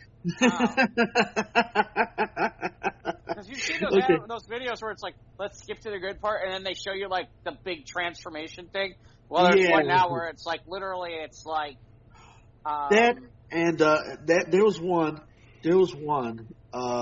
Some guy, I guess, allegedly was going out with some lady for like 10 years, and the lady was like wearing this rubber mask because it's like the guy comes up and goes, well, and the girl goes, well, we've been going out for 10 years. Are you still going to marry me if I take this mask off? And I'm sitting here thinking, dude, you mean to tell me you haven't noticed that this woman's been wearing a mask for 10 years and now she's going to take this mask off and she's trying to say, oh, you're still going to marry her even though she could possibly be ugly? And I'm just like, I don't get it. I don't know if this is all just like, they prepare for these stupid things and people actually just wait for the moments of truth, The ones that really amuse me are the ones where it's like the ones where it's like they're dirty as hell and like the woman is like laughing and going along with it. Like there's one where it's like, I don't know, did you hear this? It's like, I can't remember what he tells him he's gonna do, and it's like, and then we can go for some ice cream, raise your hand or some shit like that. Yeah. Like, touch your butt or something like that. And, or it's like, there's like one where it's like put to like Time of Your Life from Green Day. It's like, oh baby, can I eat out your ass or something like that, or I've heard now one where it's like it's like based on like the Pokemon thing where it's like, I want to see your titty breasts, like that kind of thing where it's like, like those are out there. It's like literally, it's like, and everybody's jumped on the TikTok train. Not me. I'm not a TikToker. No. I'm not a TikToker. A friend of mine, my buddy Ray, keeps sending me TikToks. I'm like, what the? The music part is a lot of the real stuff that's on there is all TikTok shit anyway. It's just, now they're just repurposing it from their TikToks to put to Reels. So it's like, okay, whatever. Okay, and there's the one ditzy girl where literally everything's fucking, like everything they say to her is like either like dirty or like bad dirty jokes and stuff like that. Like there's one where it's like, hey Michaela, do you like like there's one I think it goes something like this. It's like, hey Michaela, do you like dragons? And she's like, yeah, I like dragons because I'm gonna be dragging these nuts all over your face. Like, hey Mike, that kind of sounds like something on the line of Nina Piper over there at the Jive Vibe. Wow, yeah, the Jive and Ivan's Vibe Tribe. Yeah, glad you got a music thing going on today. Yeah, let's get away from the naughty memes. Although I have been guilty as charged. There was one of the Michaela thing that was pretty good. It's like, how do you keep an idiot in suspense? And she's like sitting there waiting, and she's like, "Are you gonna tell me or what?" I mean, and she like if she does a really good job of like making sure it's like you're literally like, okay, she really might actually be that ditzy ridiculous, and the girl's hot. This girl's hot. I mean, she's smoking. But it just. What passes for entertainment today? What was the other one I saw? The other one I saw was these girls doing that Disney app, and then the little girl, love you. And then they let out this little giggle, and I'm just like, and there's like 50 or 60 reel / TikTok things of all these girls doing the very same thing. That and the Grinch. That was the other one that went around. There's a couple guys from these. There's one these two women, people from TikTok. It's like there's a guy and his wife, and I swear to God, they are so savage to each other. Like literally, like the guy will be like trying to like put an extension cord in. He's like, I just need a few more inches, and she's like, yeah, I've been saying that for years. Or it's like, there's ones where literally he's saying it to her the whole time. It's like, where like literally, and like she gets mad, and literally the shot ends with like whatever. Like this girl's got amazing aim. Like she'll have like let's say she had like a ball of lettuce when he said whatever he said, and she's like she chucks the lettuce, and literally the clip ends, and you can tell that lettuce is going to hit him square back in the back of the head. And it's funny because I think they're called like the Blonde Brewer or something like that. It's on at least that's what it is on Instagram. And It's like when he does this stuff, they always like use like the Coolio music. And then like when she does stuff to him, it's always like maybe I'm a gangster too or whatever that is. Takes two to tango or something like that. But like some of that stuff is really kind of amusing. In terms of stuff this past week, though, Mike, to try to get through it really fast, let's see. So I guess there's going to be a Godzilla TV show. I didn't see where it's set in the quote-unquote monster universe, so I don't know what. Or is this going to, be like a continuation or just of I guess so. From we had the big movies. I guess so. The Kong versus Godzilla. Right. Kong versus Godzilla did really, really well. I'm surprised that. Quite frankly, it's like, here's a thought. Maybe you should do another one of those. Because that seemed to, and in fairness, that was a pretty good movie. It was all right. It was decent. It was watchable. It was beyond watchable. I remember the original review. Yeah, you were real excited about it, Jeff. And Mike. And honestly, we watched it on Easter Sunday. Yeah, right. I'm not a Kong or Godzilla person, but I thought it was pretty good. I thought it was pretty solid. I really did. Yeah. I'm trying to think if there's anything. I feel like we're kind of in. There might have been stuff, but I do feel like we're kind of in a lull on some of this news at the moment there was the Moon Knight trailer. I don't know if you saw that or not. Yeah, that dropped while we were recording last week. Yes, I did watch it. It looks good. Oscar Isaac. I guess one of the actors who was in this season, he died. The guy that played Moon Knight. Yeah, it was like a skiing accident. Yeah, very sad. Yeah. Some sort of crazy accident. It was a skiing accident. He didn't make it. I think they took him to, through ambulance, and I think he was dead 4 hours later. So. Yeah, he didn't. So there's a Batman clip that's on our Squares page, guys. When you get a chance, I gotta tell you, I know you keep making jokes about Sparkly Batman, but Sparkly Batman looked pretty. The clip I saw was pretty good. And now we got a runtime for this film. Yeah, it's like 3 hours. Close to 3. Yeah. 3 hours. So it'd be like, don't buy the large drink. Don't buy the large drink. Don't buy the popcorn. Okay, if you're gonna do anything, make sure you. Well, buy the popcorn. Just don't buy the large drink. Yeah. Don't buy the large drink. But because I do plan to see this in the theater. In fairness, we need the same cheat that we had for Avengers Endgame, which is find out when's a good time to go. Bathroom. At what time? After when Batman does this. You've got 10-minute window where nothing happens. Yeah, you got a window to go to the bathroom or do something. Yeah, we need a cheat. Yeah. That was really helpful in Avengers Endgame, by the way. Seriously helpful. I'm really glad I swear I'm glad I watched that. I read that before I went in because it was like I really kind of do gotta go. That's that scene that they said I could go. Okay. I am out of here. He did the what did it the Hanna-Barbera sound effect. It was funny. You know what it was? It was the scene where they're in the diner with the Hulk. They said like that whole thing you can like kind of skip. Yeah, that was a little awkward with Ant-Man and right with all that. And they're like you can kind of miss it. And it was like I did miss a bit of it. But at the same time, excuse you, Ivan. Excuse me. Gesundheit. Oh no, that's not what he did. Yeah. How's the coffee? It was good. Good. Okay. Glad to hear. Did you put anything in the coffee? No, just sugar. Mm. Oh, so I did see before we get into I guess to Book of Boba Fett. I did finally get a chance to see the Hitman's bodyguard's Hitman's bodyguard's wife, the one with Samuel L. Jackson and Ryan Reynolds and Salma Hayek. Ooh, Salma Hayek.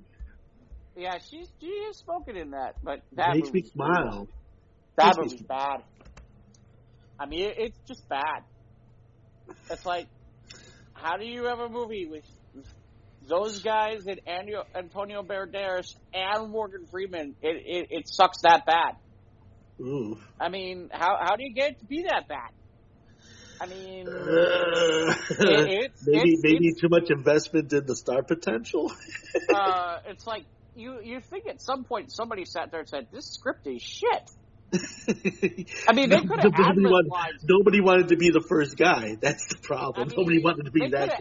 I mean, seriously, they could have ad-libbed this fucking thing and done better than what they got. I mean, and the premise is just more preposterous than Red Notice. Yes. Oh my God, far worse than Red Notice. That's wow. That can't be good. No. And the ending's even far more preposterous too.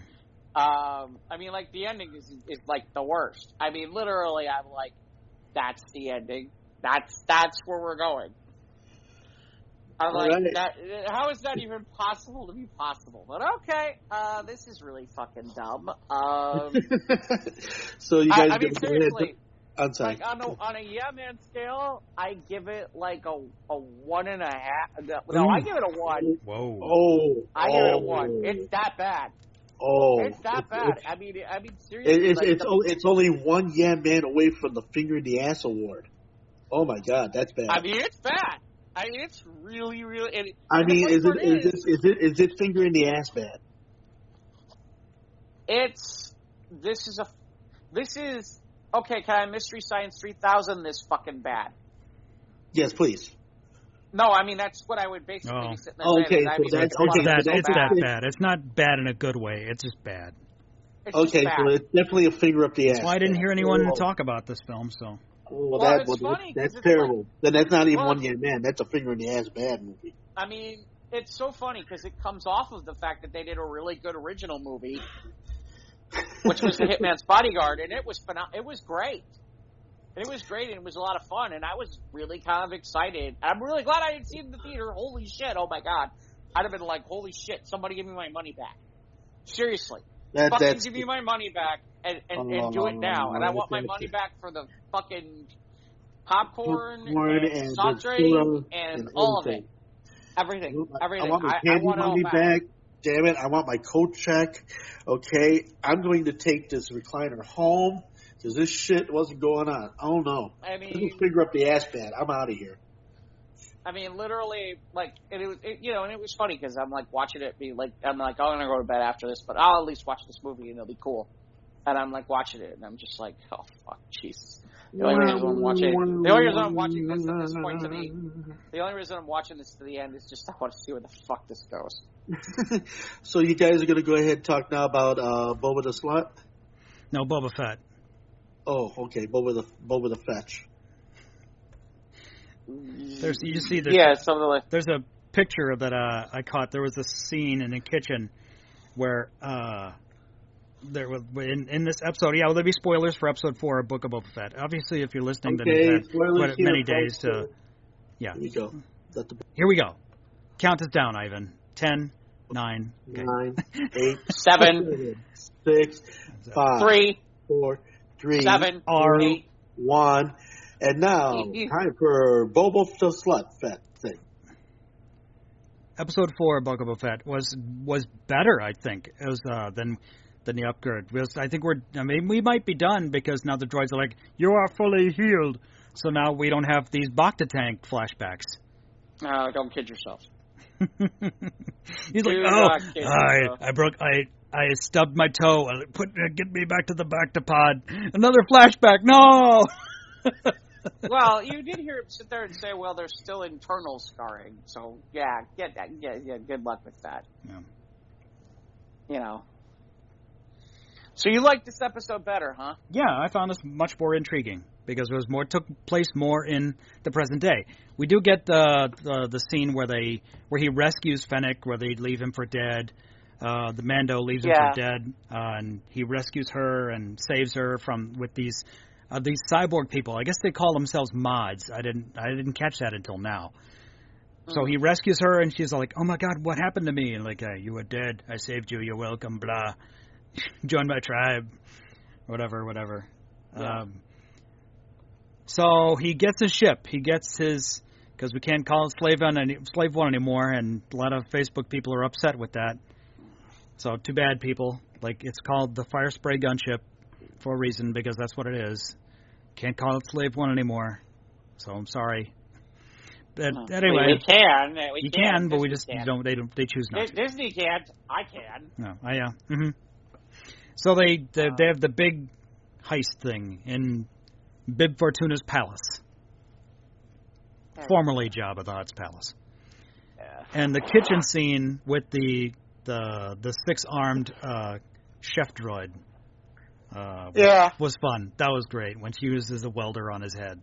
When Lint lands in the greens, that was great.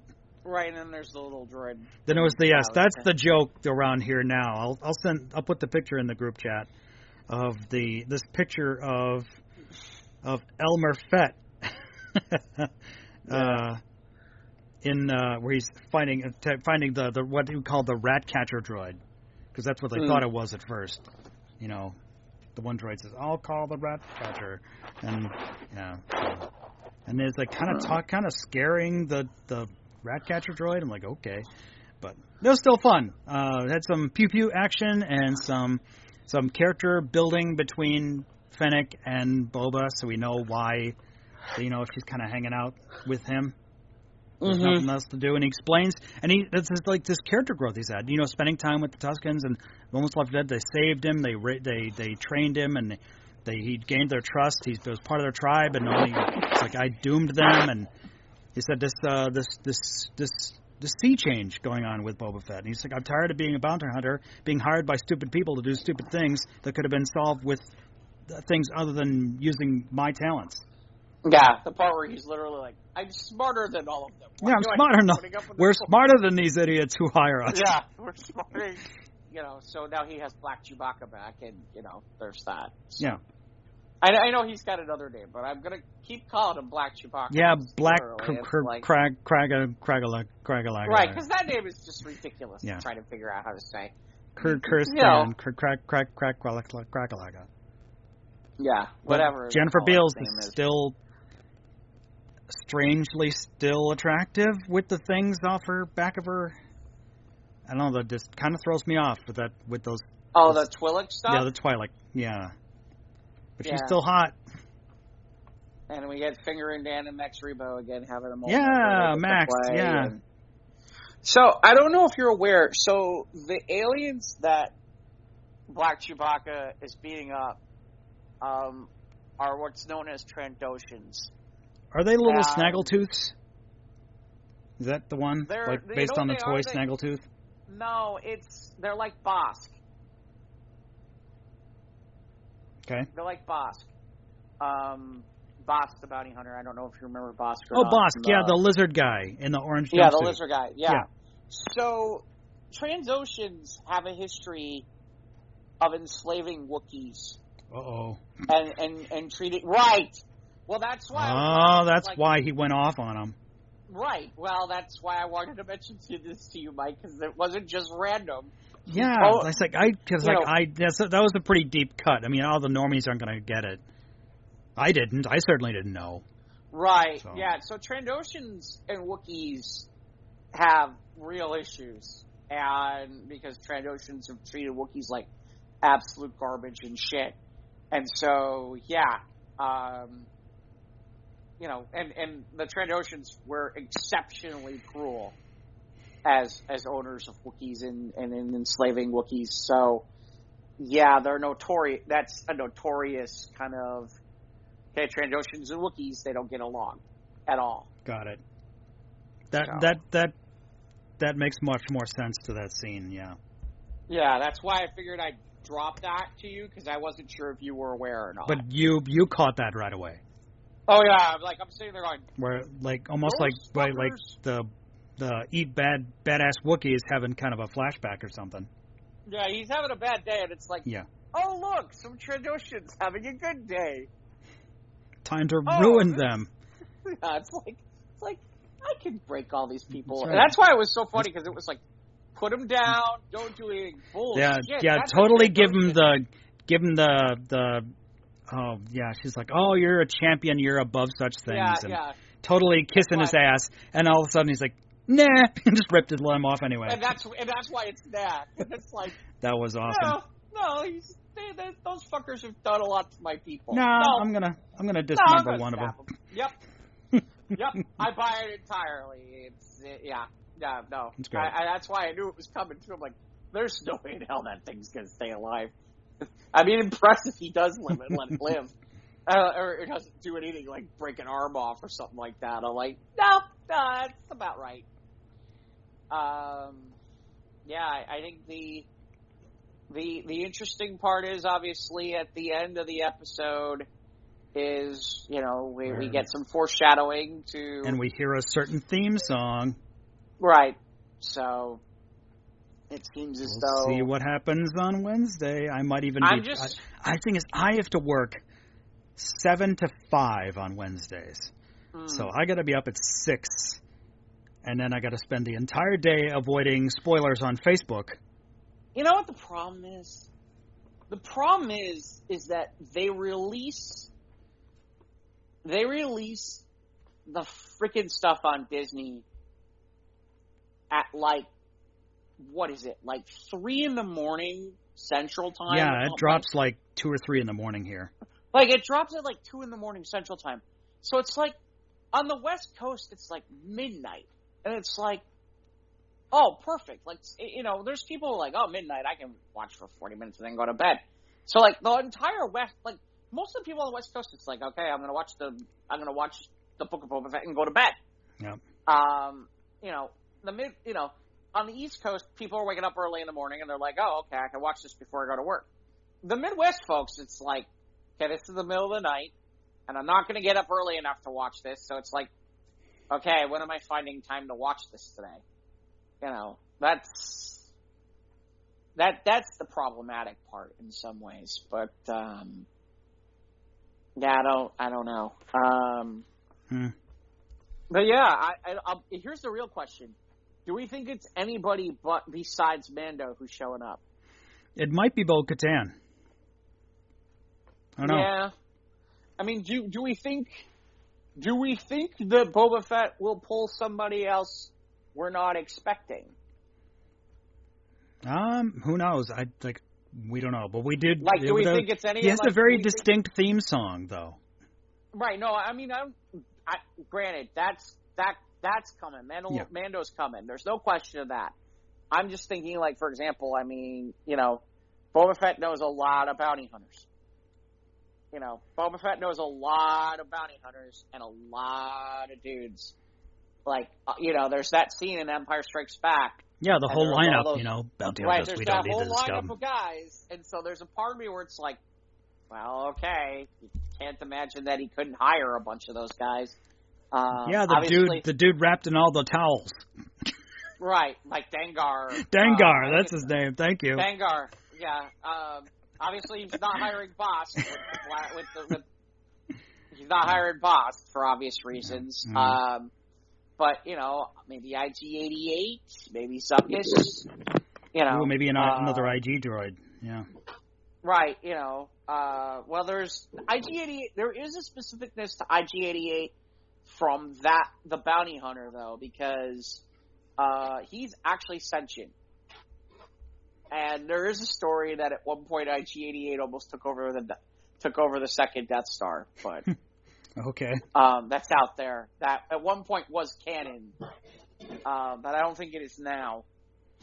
I mean, I've heard rumblings about somebody showing up in episode 6, but I'm going to leave that alone because I don't want to ruin it for Mike. Episode 5 drops this in a matter of hours. No, well, yeah, a matter of hours by the time when this airs. That's true. Mm-hmm. So yeah, I'm more intrigued. It's getting deeper. The having the dinner over the Rancor pit was pretty badass. That was pretty badass. Yeah, that was pretty good. Gotta admit, that was pretty gangsta of Boba Fett. Although it was kind of... Yeah, what if we say no? Like, then here... and he holds him up like a turkey leg through the grate. Yeah. Yeah, like it's the dog. Yeah. It's my pet. There's no way we're not getting him riding it by the end of the show. Yeah. There's just none. There's no way that's gonna good callback to the animated bit from the holiday special. Oh, is it? I don't know about that. No, he's riding. I think he's riding a dewback actually in the holiday special. The introduction of Boba Fett. Yeah, or maybe some kind of monster. I don't know. There's just no way I don't see him riding the Rancor right through Mos Espa or something like that down the streets. There's just no way. You know, I see that coming like a mile away. I mean, it explains why certain things are kind of lulling and being boring, because it's like, I have a feeling like the last 2 episodes is where all the production budget went. Could very well be. Yeah. Maybe. Okay, yeah. Looking forward to next week. Yeah. So, any other news we got? I think the only other thing else I've got is, I am still watching Superman, the Superman and Lois show. Oh, that's started back up again? Good. Yeah. So apparently, and I'm just going to say it because I don't think it ruins anything. So apparently season 2 is Doomsday. Oh. And I'm like, well, I'm intrigued to see what they do with it. There's another part of me where I'm like, really? You're going here. It's only fucking season 2. Okay. I mean, because there's really only one... I mean, I could be really, really wrong, but there's only one way that this ends. Okay. I mean, seriously, there's only one... I guess it could end another way, but in every other... Well, I take it back. Except for Smallville. Every other time it ends the same way. Superman's dead! Yep.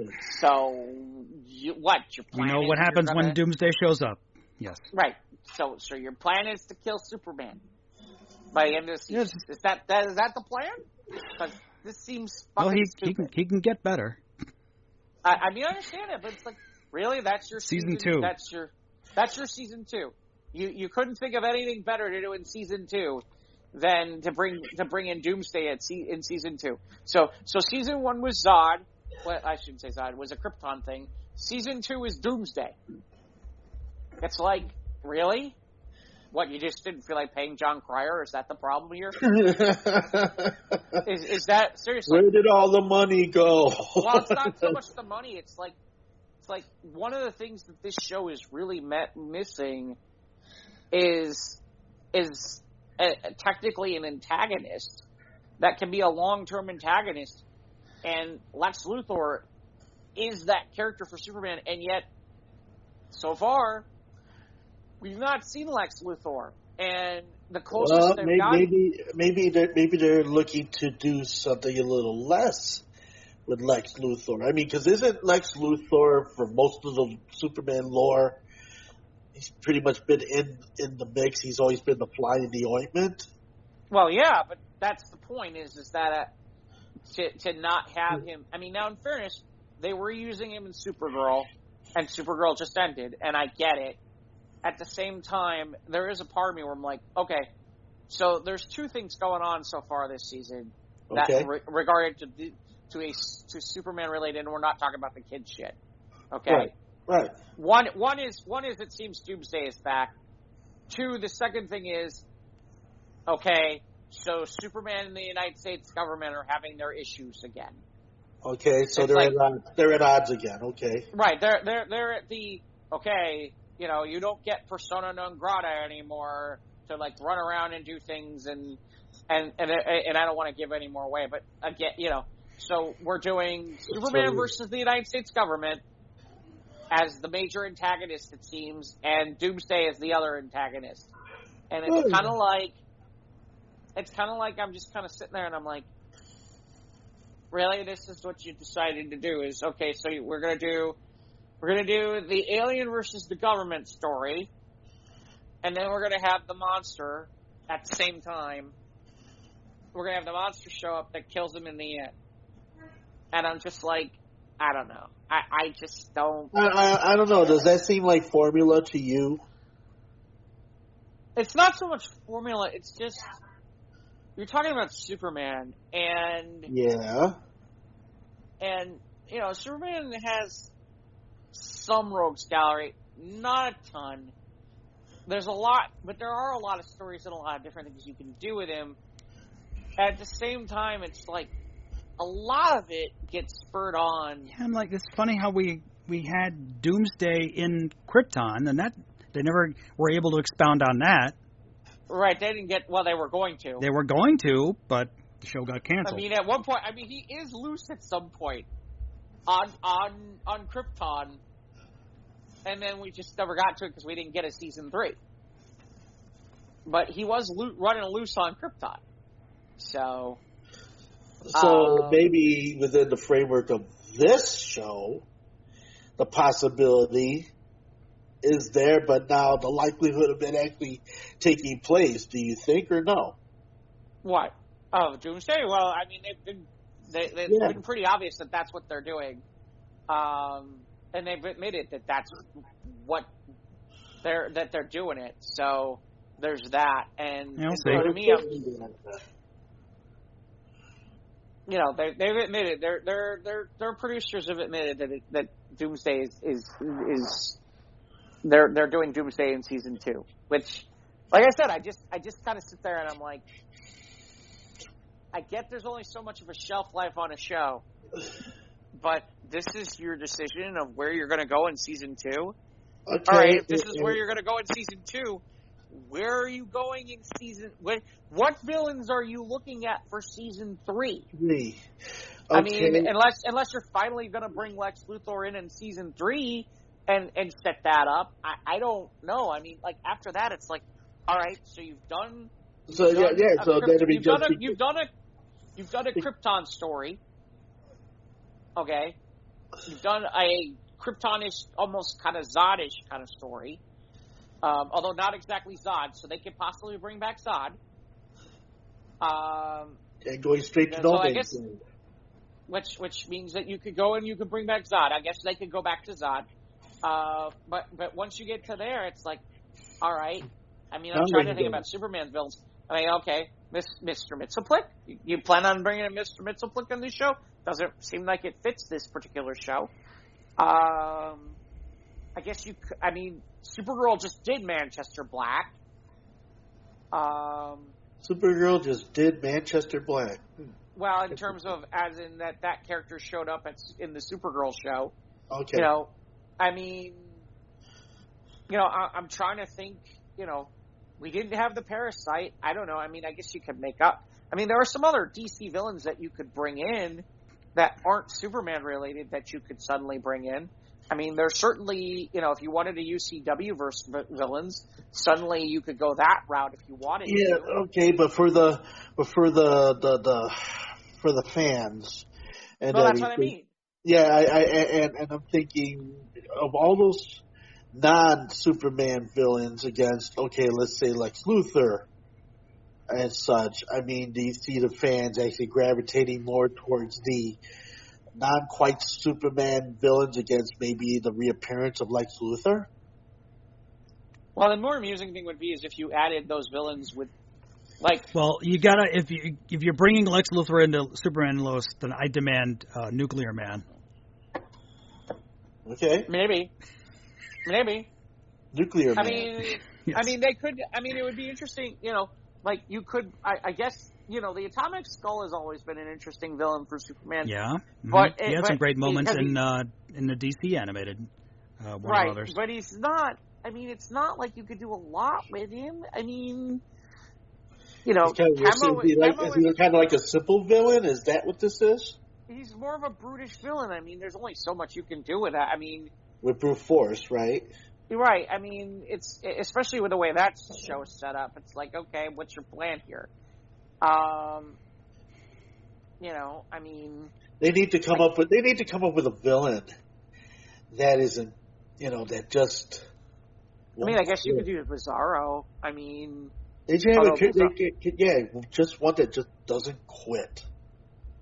Well, and that's where, in some ways, that's where Lex Luthor comes in. Is it's like you could go back to your whole concept of villain of the week with Lex Luthor because he could always be trying to create another villain, right? And it's like, so then suddenly these villains make sense. Where it's like, okay, this villain doesn't really make sense for like a long-term arc, but it does if you keep. But for short-term arcs where they're having problems because Lex Luthor keeps creating a villain. Yeah, well, you could make Lex Luthor the connection between that and these other villains. These not quite so Superman villains. There's been a lot of that in DC. Yeah. And then you get it where you go ahead and he introduces these characters, rather they're well known or they could be just totally off the grid. He just decides he's going to develop these villains that are just totally off the grid. Right. Well, again, we'll see. Who knows? I did watch the second episode of Naomi. It was better than the first one. What's Naomi about? It's about a girl who's coming of age with her superpowers. That is a newer DC story. It was a character created by Brian Michael Bendis.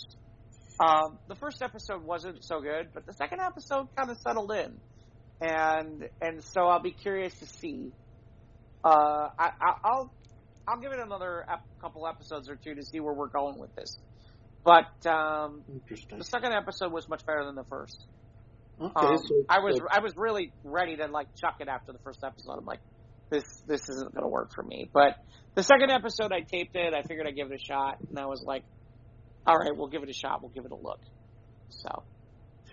All right. So, what direction do we go now, folks?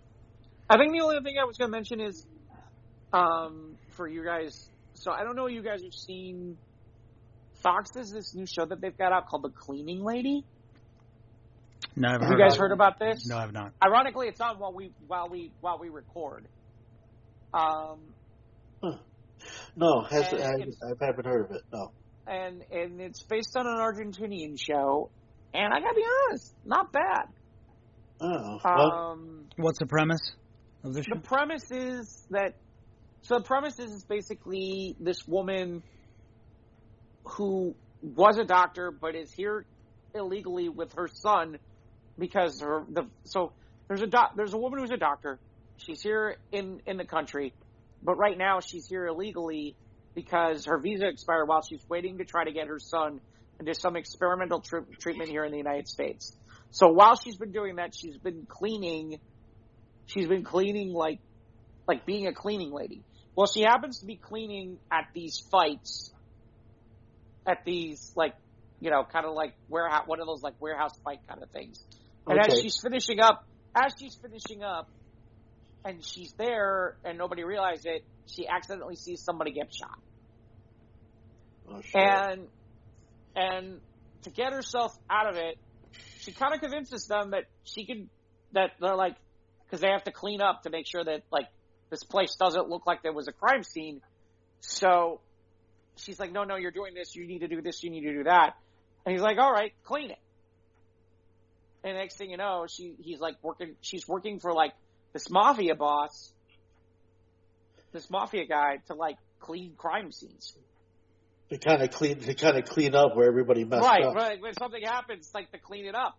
And the premise is basically that, he's helping her to get her son into like this clinic while she's doing it, and obviously there's some twists and turns to it, but I've seen a couple episodes. It's not bad. It sounds like good novella television. Yeah, if it's coming from Spanish television. Yeah. Yeah, Argentina, but it's That's right. Yeah, well, they tend to have some very good shows. I mean, when America Ferrera came out in Ugly Betty, that was a Hispanic show. And a number of different Spanish series that tend to translate well into English culture. Just like for years, a lot of British shows translated into English culture and became, American shows. I mean, you had Sanford and Son, which was from the British show Steptoe and Son. And then you had, We're Living Together became, all, Three's Company. And, it seems like the novella style type of storytelling that they tend to do in Hispanic television sometimes it translates. Some of it translates well, and it sounds like this is another case of such. So yeah, I'll have to take a peek at that. Yeah, like I said, you'll have to set your DVR. It's on network, so it's on Fox. Okay, it's on cool. regular Fox. So the irony is you might be able. If you have cable, you might be able to pick it up as on demand, or you may even be able to go to their website and pick it up. So it's regular Fox. Okay, cool. All right. Like I said, it was worth it. It's interesting enough. I was willing to pass it along. Cool. Yeah, I don't have anything else. I mean, the only other thing I would mention is Royal Rumble on Sunday for WWE. But you gonna watch it? Not Sunday, Saturday. Ironically, Saturday. Yeah. I think I am.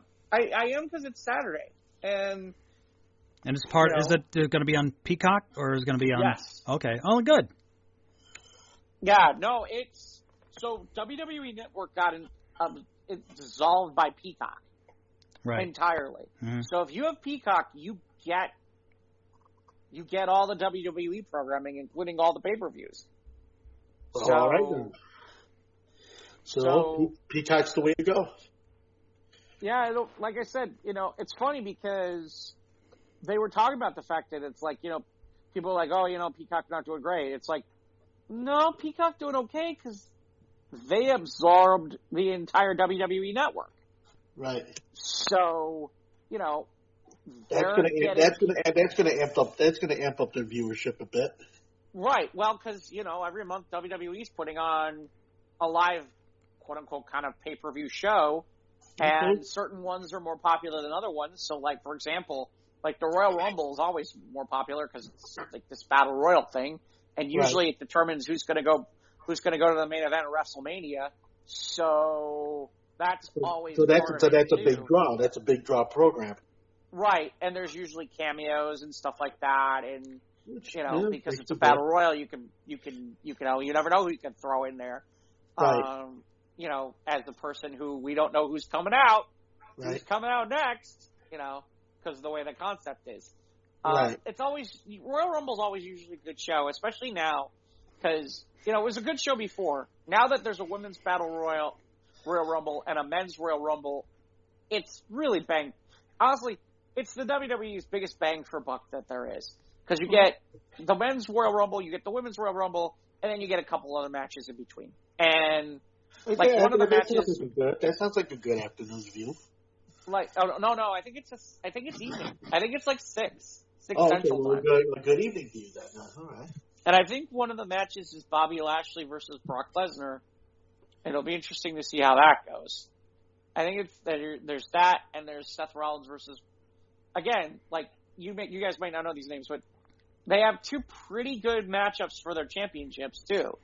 So it's like, yeah, it should be a good show. And yeah, if you've got Peacock, it's free. So, well, for those of you who get a Peacock, get a hold of that WWF. Yep. Yeah.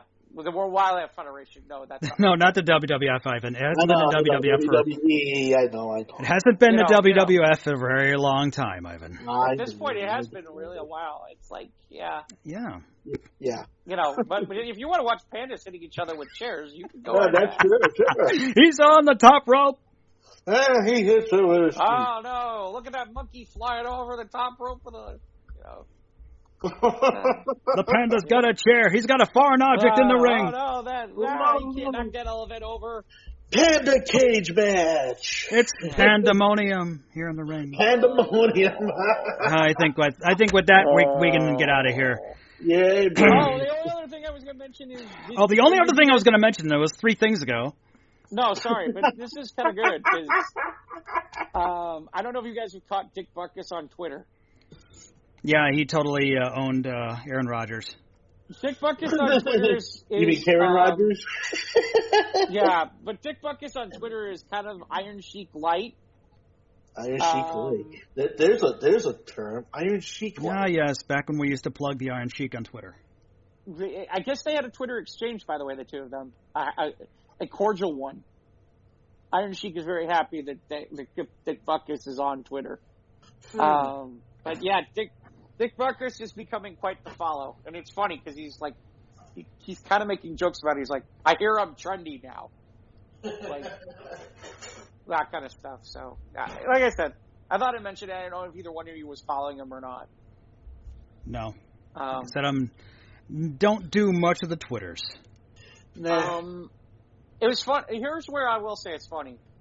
So Dick Butkus comes on, and immediately he doesn't have the little like official "I'm authentic Dick Butkus," and like half of his tweets are talking about how like, what do you mean I'm not authentic Dick Butkus?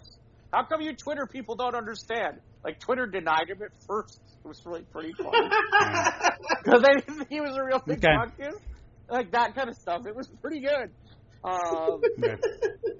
It's pretty funny. I mean, he only been on. I mean, seriously. I mean, you can look him up. It's not going to take you long. He hasn't been on Twitter more than like 2 weeks, maybe 3. Feel free to go read through. So yeah, the Dick Butkus and Aaron Rodgers. Well, you've been. I saw your Facebook update. You've been marked safe from Go Pack Go this season until next season. I am. I've also been marked safe from a Tom Brady Super Bowl. Yeah, we're safe. And by the way, if Aaron Rodgers owns the Bears, then he should know that the Bears never do well in the playoffs. So, wow, that explains that. Man. So, where can they find us? We're on Instagram and Twitter at SOTRT Podcast. We're on YouTube. Click the bell, subscribe, and when you get new content. And, of course, follow us on Facebook. That's the Squares Round Table Facebook page. That's where we have these articles and sometimes some funny stuff. And speaking of Facebook, I've been having a lot of fun on Jive and Ivan's Vibe Tribe over there. A little bit of naughtiness, but we also throw some music into the mix, too. But yeah. It was fun there. Music Mondays, yes. So I hope you join us there at the Jive and Ivan Vibe Tribe just for kicks. And of course, Jeff, where are you going to be? I don't know. I'm going to be around. He's here. He's everywhere. It's Dynamite Productions. Ivan, are you still on Twitch? You're not doing any Twitches? I'm not doing any. Twitching. I'm not twitching until March. Okay, no more twitching. All right. The twitching is on hiatus. Yeah. We're on a hiatus from now, February. We're building. Right. Now, that's right. Now and then the next month after that is February. That's right. Right. Yes. Right. Download the show on usual podcast hosting platforms, Google, Apple, Spotify, Anchor. And email us at sotrtpodcast@gmail.com. Thanks to the people who happened. I wasn't checking the room very much, but if anyone who's happened to stop by here in Clubhouse, thanks. I appreciate it for stopping by. Yeah, thanks for coming on down and listening. And, of course, looking at the numbers, we have 18 people listening here. That's great. Thanks for all you coming down and checking out the show. And we'll catch up with you next week here at the Squares of the Round Table podcast. Yes, he'll be twitching Ivan all night. He'll be twitching all night from that coffee, that's for sure. Yeah, but that's for sure. Tutti Fruities. He'll be jumping off the top rope with those pandas. It'll be Panda-monium. Panda-monium. Take care, everybody.